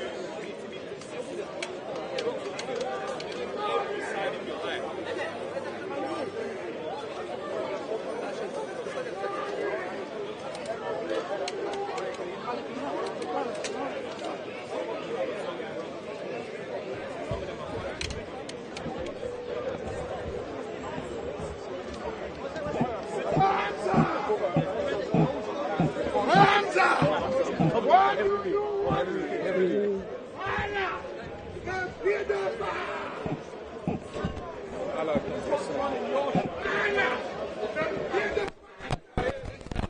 His impulses are running his show. And you come down here to speak about Jesus. Forget Jesus, mate. You need to get on top of your impulses. Jesus is not going to help you when you're in the Royal Free with diabetes, my friend. What? It's not an either-or. Yes, it is an either-or. Just forget Jesus for the moment. Don't worry, Jesus can do very well without you. You need to focus on your behaviour. That's what you need to focus on. But there's only one thing in somebody's life.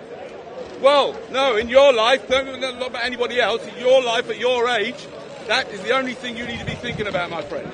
That's the only thing that's any of your business, to be honest. None of it, any of your business. How I am? What business is it of you, how I am? I mean, look at you.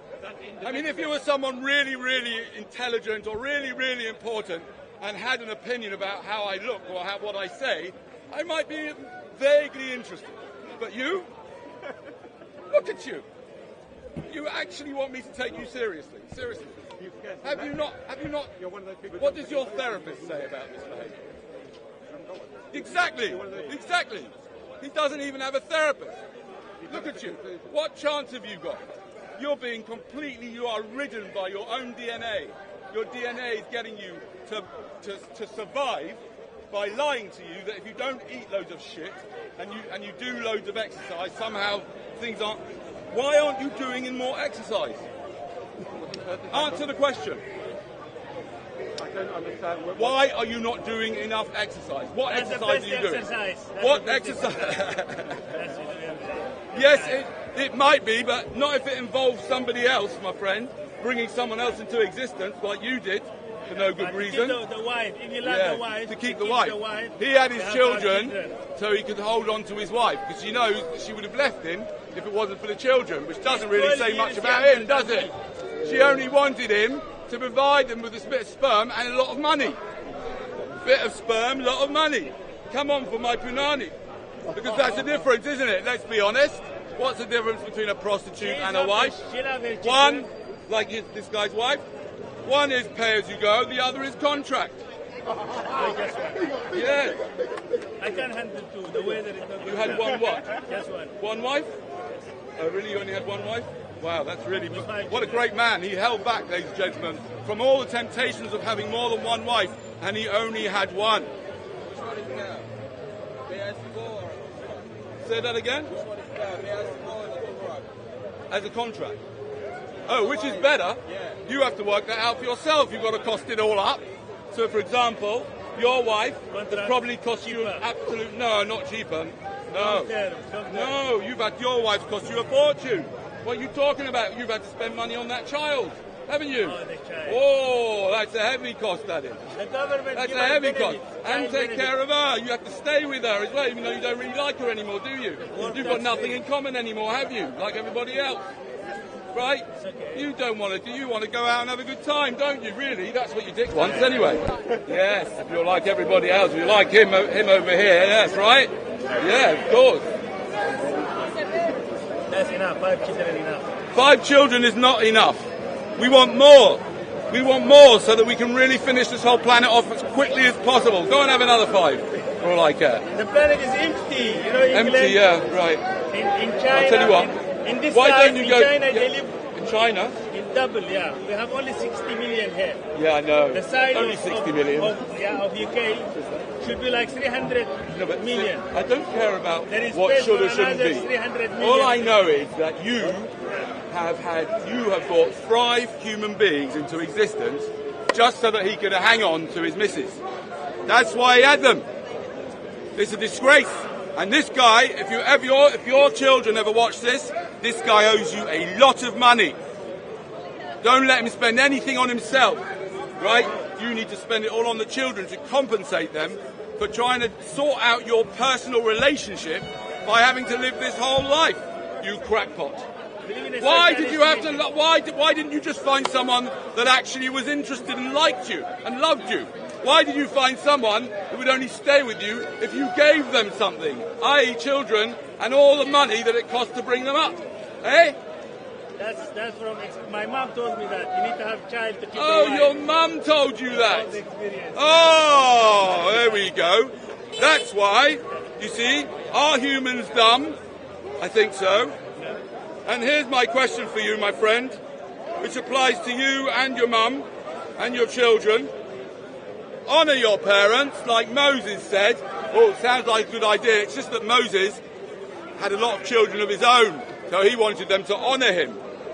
Or sue them. I think you should sue your mum. I'm the only son. And you're the only son. She's a disgrace. I don't care whether she looked after you. She put some stupid idea in your head. You ended up banging a woman 5 times, banging her up, bringing 5 people into existence because your mum told you some stupid cock and bull story that you'll never stay with. No one will ever stay with you unless you make them pregnant. That's not a nice thing to say.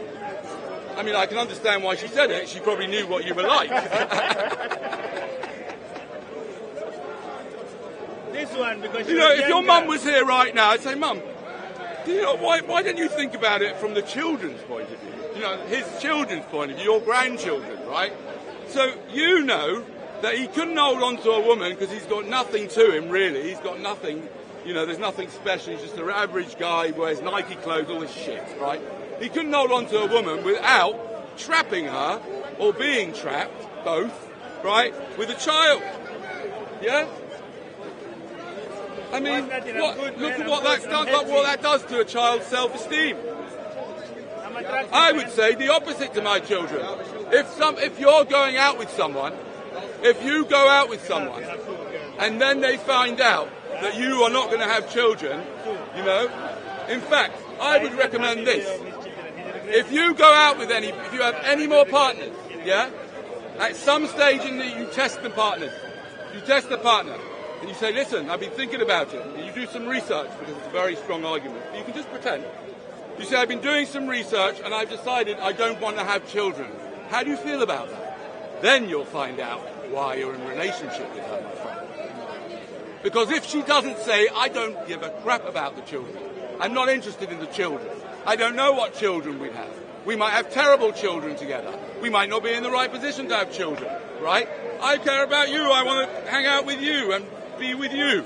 That's all. I don't want children. What are you talking about? Then you carry on. But if she says, no, I want children, then you know what she's after. And you run 100 miles away. Why would you? Why would you marry a woman? So those of you who are watching, we are going to go on till 6:30 now because we had a slight technical problem earlier on. I had to lose the live stream for a little while. and that was a technical issue, so we've restarted. So I will now extend till 6:30. So at 6:30 we are ending this live stream, and please remember, if this is the first time you have watched StreetMic, please hit that subscribe button. Bottom right hand corner of the screen, hit that subscribe button in the bottom right hand corner of the screen. So bottom right hand corner, hit that subscribe button, and 6:30 we will be locking down, but at roughly 20 past, so I'll stick with Danny for the next 20 minutes, then 20 past I'll do a summing up and close 6:30. Unlike the heterosexuals like you. Now let me ask you a question. You see, you're being trapped. You're being trapped by women. Yes, you are.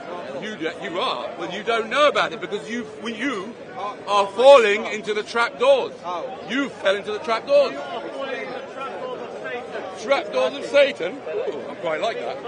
I've been insulted in my time. What was that? I came out the trapdoors of Satan. That is definitely... Oh, sorry.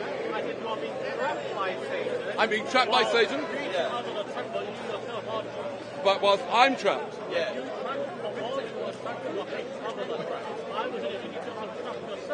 You think I should untrap myself? I get out of Satan's trap? Yeah.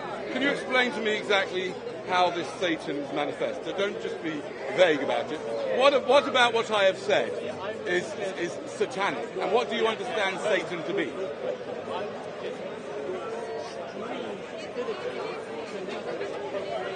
Yes.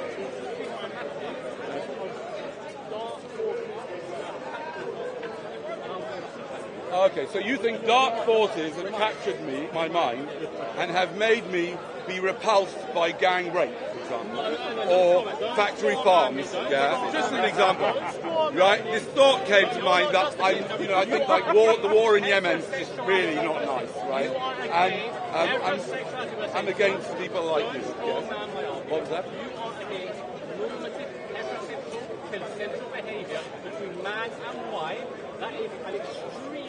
I am not against it. I have never said it, but unfortunately, you're not able to understand what I'm saying because your DNA, his DNA right now, is doing the right old one, right? Because like he doesn't want to get to realise that actually what I'm saying is 100% on point, right? He doesn't want to, right? I have never, since I've been here talking about this in 6 years, I have never said I am against heterosexual consenting or non-consenting sex. I have never said I am against it. What I have said is that it's the biggest scam of all time, created by the devil. The devil created sex. The devil created your penis. But where the devil is, right there. Well, I'll tell you why. Because the devil. What? Yes, I have children of my own. That's how I know all this. I've had children, I've made that mistake 3 times, but I hope that they will not repeat and make the same mistake I made. What? How many children do you have? 3. 3? Yes. So you made 3 times mistake? Yes. How come? Oh, because I didn't realise they were a mistake until long after the 3rd one was born. No, I didn't know it was a mistake. I didn't know. I didn't realise until I was about 50 years old. How old are you, if you don't mind? 56, right? So 6 years ago, yeah, I thought sex was this lovely thing that connects people, and it's a wonderful thing, and and in the right circumstances, whatever they are, yeah, you can have as much as you like, and it's all fine, yeah. But then I started to realise that actually sex is the most horrific force that there is out there, because it is the ultimate cruel trick, right? That is played on all of us to a degree, right? It's a cruel trick. The fact that sex is linked to procreation is sick and twisted beyond belief, which is why I would prefer if my children were gay, because at least they're not going to accidentally knock someone up, right?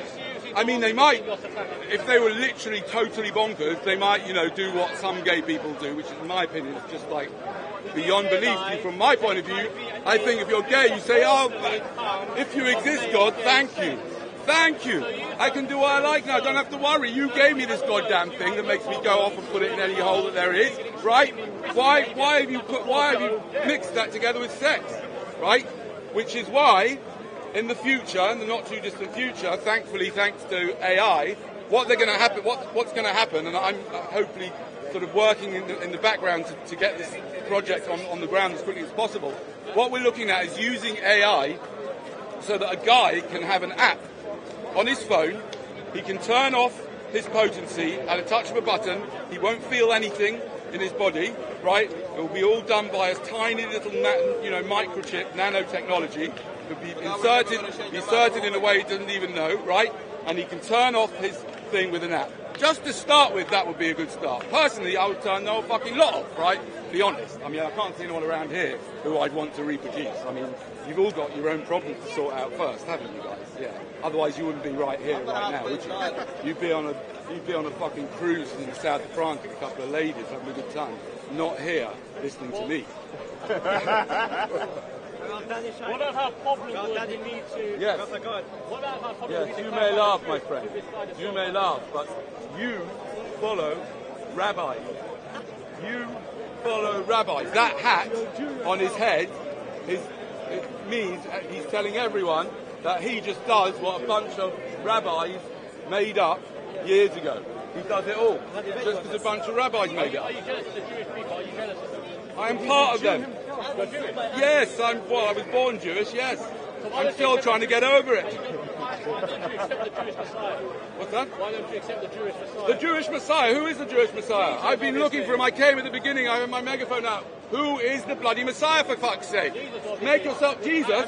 Where the fuck is Jesus when you need him? Forget Isaiah 53. Firstly, you haven't even read it in the original Hebrew. No, you haven't, right? Secondly, so you don't even know what it says. Secondly, I don't care about some Bible.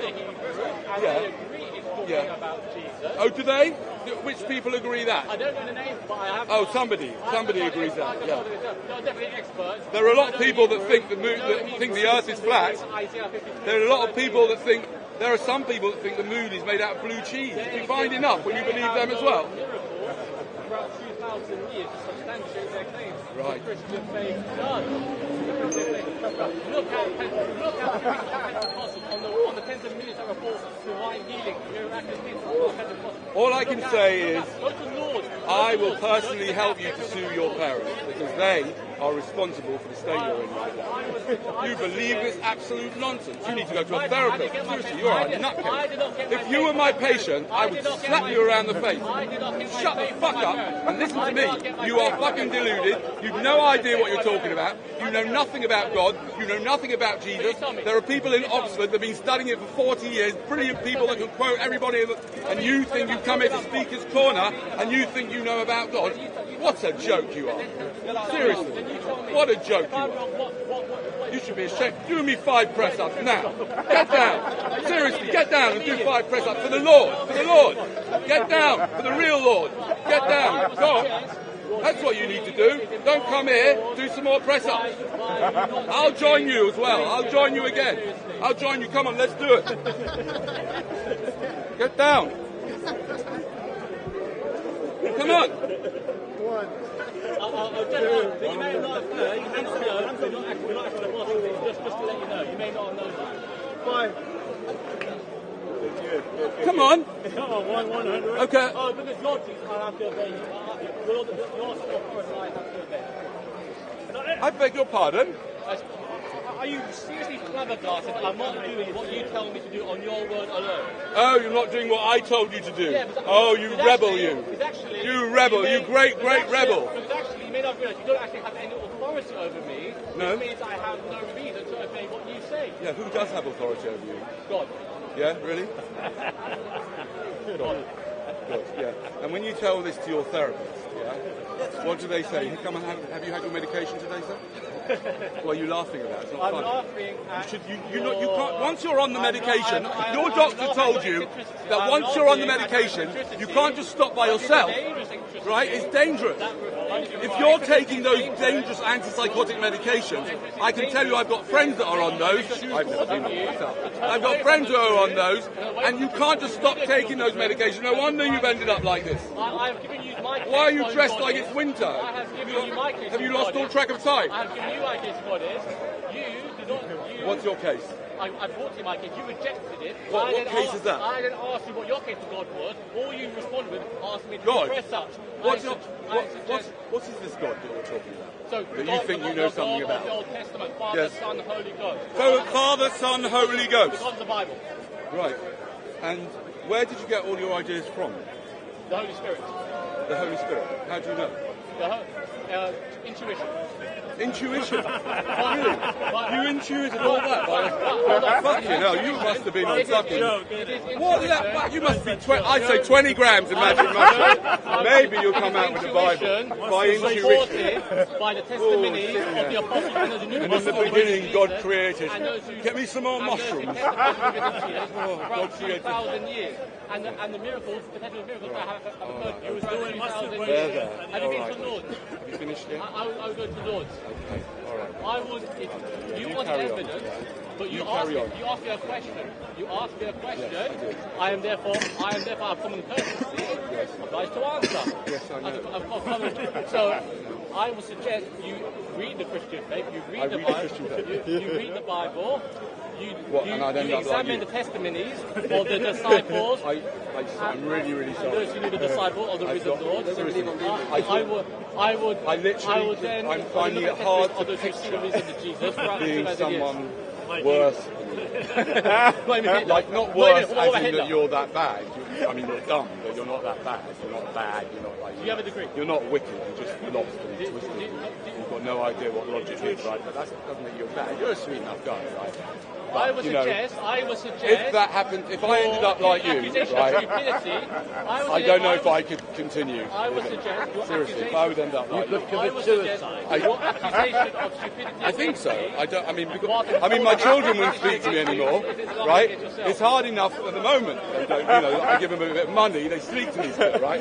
But if I came back like that, they say, Dad, what could you say to them? I would suggest, darling, your argument about Jesus. You've got to read the Christian Bible, right? Their mum's like ultra-Orthodox Jewish, right? All of a sudden, I come home to Speaker's Corner and I'm like him. That's what, and you're trying to get me to read the Bible. I invite you to read the Bible. Yeah, but have you read it? Yeah, have you read it? Well, have you read it? Just answer the question. Answer the question. Yeah, why should I answer the question? Common courtesy. I'm a bit worried. Common courtesy. I just asked you a question. Hey, I'm now pulling off. What are you talking about? Some rubbish. So Shamsi, let's have a quick chat. No, quick chat asking you. Have I read the Bible? Which Bible? Genesis to Revelation. Genesis to Revelations. Genesis to Revelation. Genesis. No. Okay, so for me, I'm from a Jewish background. Hey, let's have a quick chat. Judeans People's Front. And Come. Front of the Hey, this Judeans will be the people. first time you're chatting with me, Shamsi. Come now. Hey, come. Quick 2 minutes. Shamsi, quick 2 minutes, man. Big Shamsi in the car. Hey, Shamsi, quickie. Listen, you're always running from StreetMic, man. Where you always running, man? So there's Shamsi running as normal. So I'm now cutting away with Danny Shine. See, what a lovely shot I'm leaving you with Danny Shine in the background.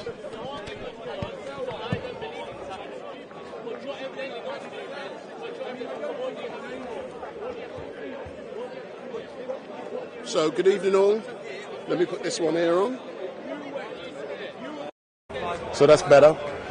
So, good evening all.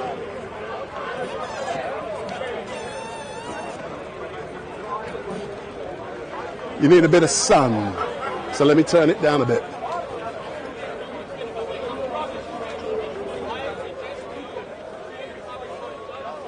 So, good evening all. My name is Wendell Daniel. Woo!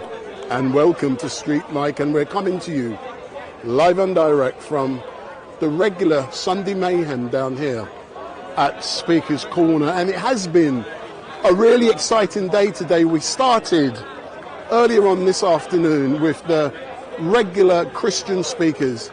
Plus we had Steve the atheist.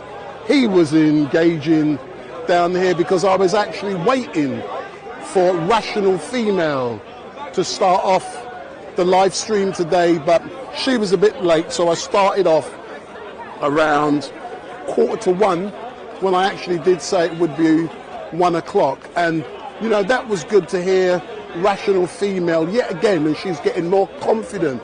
Boy, she was looking good, man. And see, that's going to get you in the chat. And today we also had Bob the Builder, but unfortunately when I was engaging with Bob was doing his thing. In the background I can hear speakers, I can hear people who were singing. So I looked over and there was some Norwegian, or was it Denmark, one of the two, Denmark singers. There was about 50 ladies who were traveling around the country singing, so I decided to focus on them for about 20 minutes, half an hour. Oi, Ali, come. You sending me the film? Come, 30 seconds, 30 seconds, 30 seconds, man. So Ali, last week you said, you remember, you told my people, this is the big man here, you said, yeah, about the film, you will be sending it, yeah? Yeah. I haven't received it yet, but I did speak to your man in the week, and he says you keep editing it, you keep changing it. What's going on, man? We have to, perfection. We're working for perfection, inshallah. But once it's done, I'm going to see, inshallah. I'm going to see, once we've done it, finalized it, subtitled, big man thing, then we're going to send it, inshallah. But Ali, but I saw the message that came through on the phone. I want to know what that message was, man. I'm waiting. So too. Big up. Nice one. So that's Ali Dawa, friend of StreetMic. And those of you who don't know, Ali Dawa, he's made a film about marriage. And in his younger days, he was a bad man. And he didn't follow certain principles like he did now. And there was a young lady who he'd done some bad things to. And he now is looking for redemption. So he's made a documentary film about that lady. She's the centre of part 1. Apparently there's about 4 or 5 parts. And he's looking for forgiveness for all of the bad things he done to her. He's actually admitted on film that he abused her. But at the end of the film, at the end of part 1, he had been trying to find out where she is, and he did that. He sent her a message, she messaged him back, and then what the message says, it freaked him out because it was something that happened in the past. And that's where the film ended. And when I spoke to him last week, he said he'll send me a copy of part 2 and I can give him some feedback before he puts it out for real. But I rang his cameraman during the week and he said it hadn't been finished, and he's just confirmed that. So, you know, as soon as that documentary film, but go online, go on Google, go on YouTube, and you can find it, the documentary film made by Ali Dawa. And, you know, that was great. But going back, as I said, we engaged with Rational Female, that was really good. We then engaged with Bob the Builder, and when I was engaging with Bob the Builder, I had a technical error which I had to actually sort out. So I had to switch this live stream off, start all over again, reset everything. It's the first time in 2 years I've had to do that. But when you're using technology, things do go wrong, and things did go wrong. So, but we managed to solve all of those problems. But we are going to be closing down any moment now, because I did say, but because I had a little failure, I did say I would stay until 6:30. But I don't just shut down at 6:30, I shut down before, because I must leave here at 6:30 because I've got a train to catch. But all I will say, a couple of announcements. Next week here at Speaker's Corner, you guys are used to getting all of this, technically 4K, crystal clear, everything. Next week I'm changing it up. I won't get too technical, but when I send this signal out to you, you get it 60 frames per second, and it's really crystal clear. Next week, I'm changing it from 60 to 25 frames per second. That may affect how clear and crystal it is. I don't know, because it depends on the type of devices, how big or small it is. So next week, I'm broadcasting at a different rate than I used to, and it may not be like this. So I want your feedback, because if it works, I know it will anyway, you get what I'm saying, I've got no problem, but it may have an effect, because when I go to places like Wembley, like I did yesterday, with 100,000 people there, I can still live stream, but I've got to change the rate, because there's so many people there. Because when I tried to live stream yesterday, it kept buffering, because my rate was too high, so I've got to turn it down. But there's an effect, but I couldn't do it yesterday because I didn't have my laptop with me, so I couldn't change it. So that's next week. So I'm going to be back 1 o'clock till 6 o'clock next week, next Sunday. So 1 till 6 o'clock, but I'm changing the rate.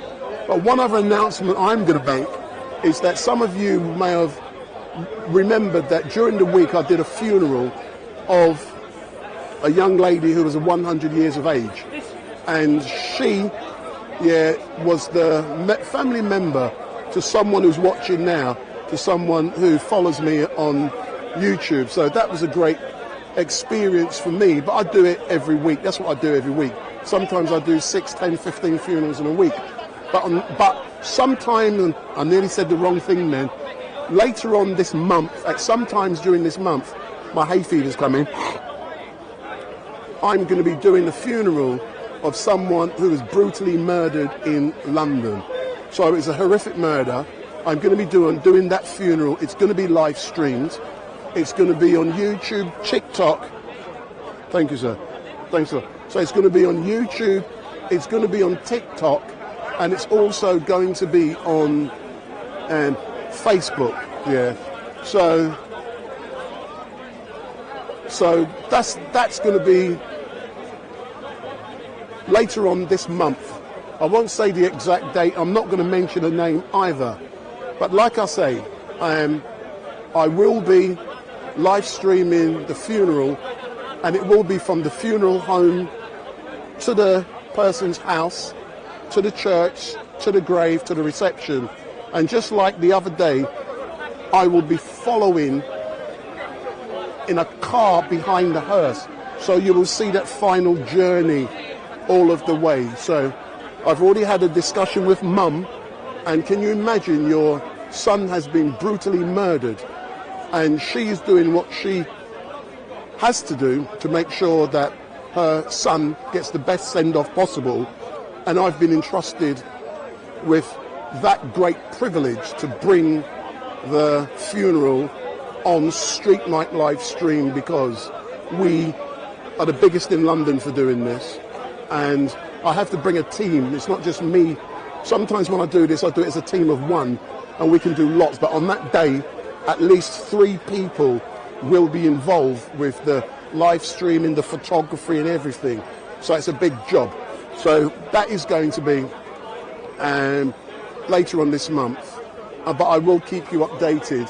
But you won't know the actual name for obvious reasons, and you won't know the date until just before, probably day before the funeral or thereafter, but it will flash up on your screen, so make sure you hit that notification bell, and every time StreetMic goes live you will be informed. But to remind you, I will be doing a funeral of someone who was murdered in London. It was a brutal killing, and I will be live streaming that funeral service, everything that's happened, and Mum has entrusted me with such a privilege to be able to do that. But all I can say now is that I am out of here now. When I say past, roughly I leave here at past. I'm normally shut down about 20 past, which is about now, because I've got a train to catch. I've got 2 trains to catch. So all I can say, everyone, thank you very much for watching. It has been an amazing day, and Speaker's Corner is always amazing. The only problem I experienced today was a technical issue with the live streaming, and that was overcome by shutting down the stream and starting all again and changing a few things. So I don't believe I'm due to stream anything during the week politically. If something of significance happens in this country or in London, then StreetMic will be on the streets, as you know, covering those political issues, because I don't just do Speaker's Corner, which I find quite boring. This is boring, doing all this religious stuff every week. But you do it because it's a lot of training as well. And I can do this stuff because it makes me as a better operator of all of this equipment. So all I can say is thank you very much for watching and goodbye. It has been a pleasure to entertain you since 1:15 this afternoon. And we will be back next week, so set your buttons. Next week, 1:15, we are back.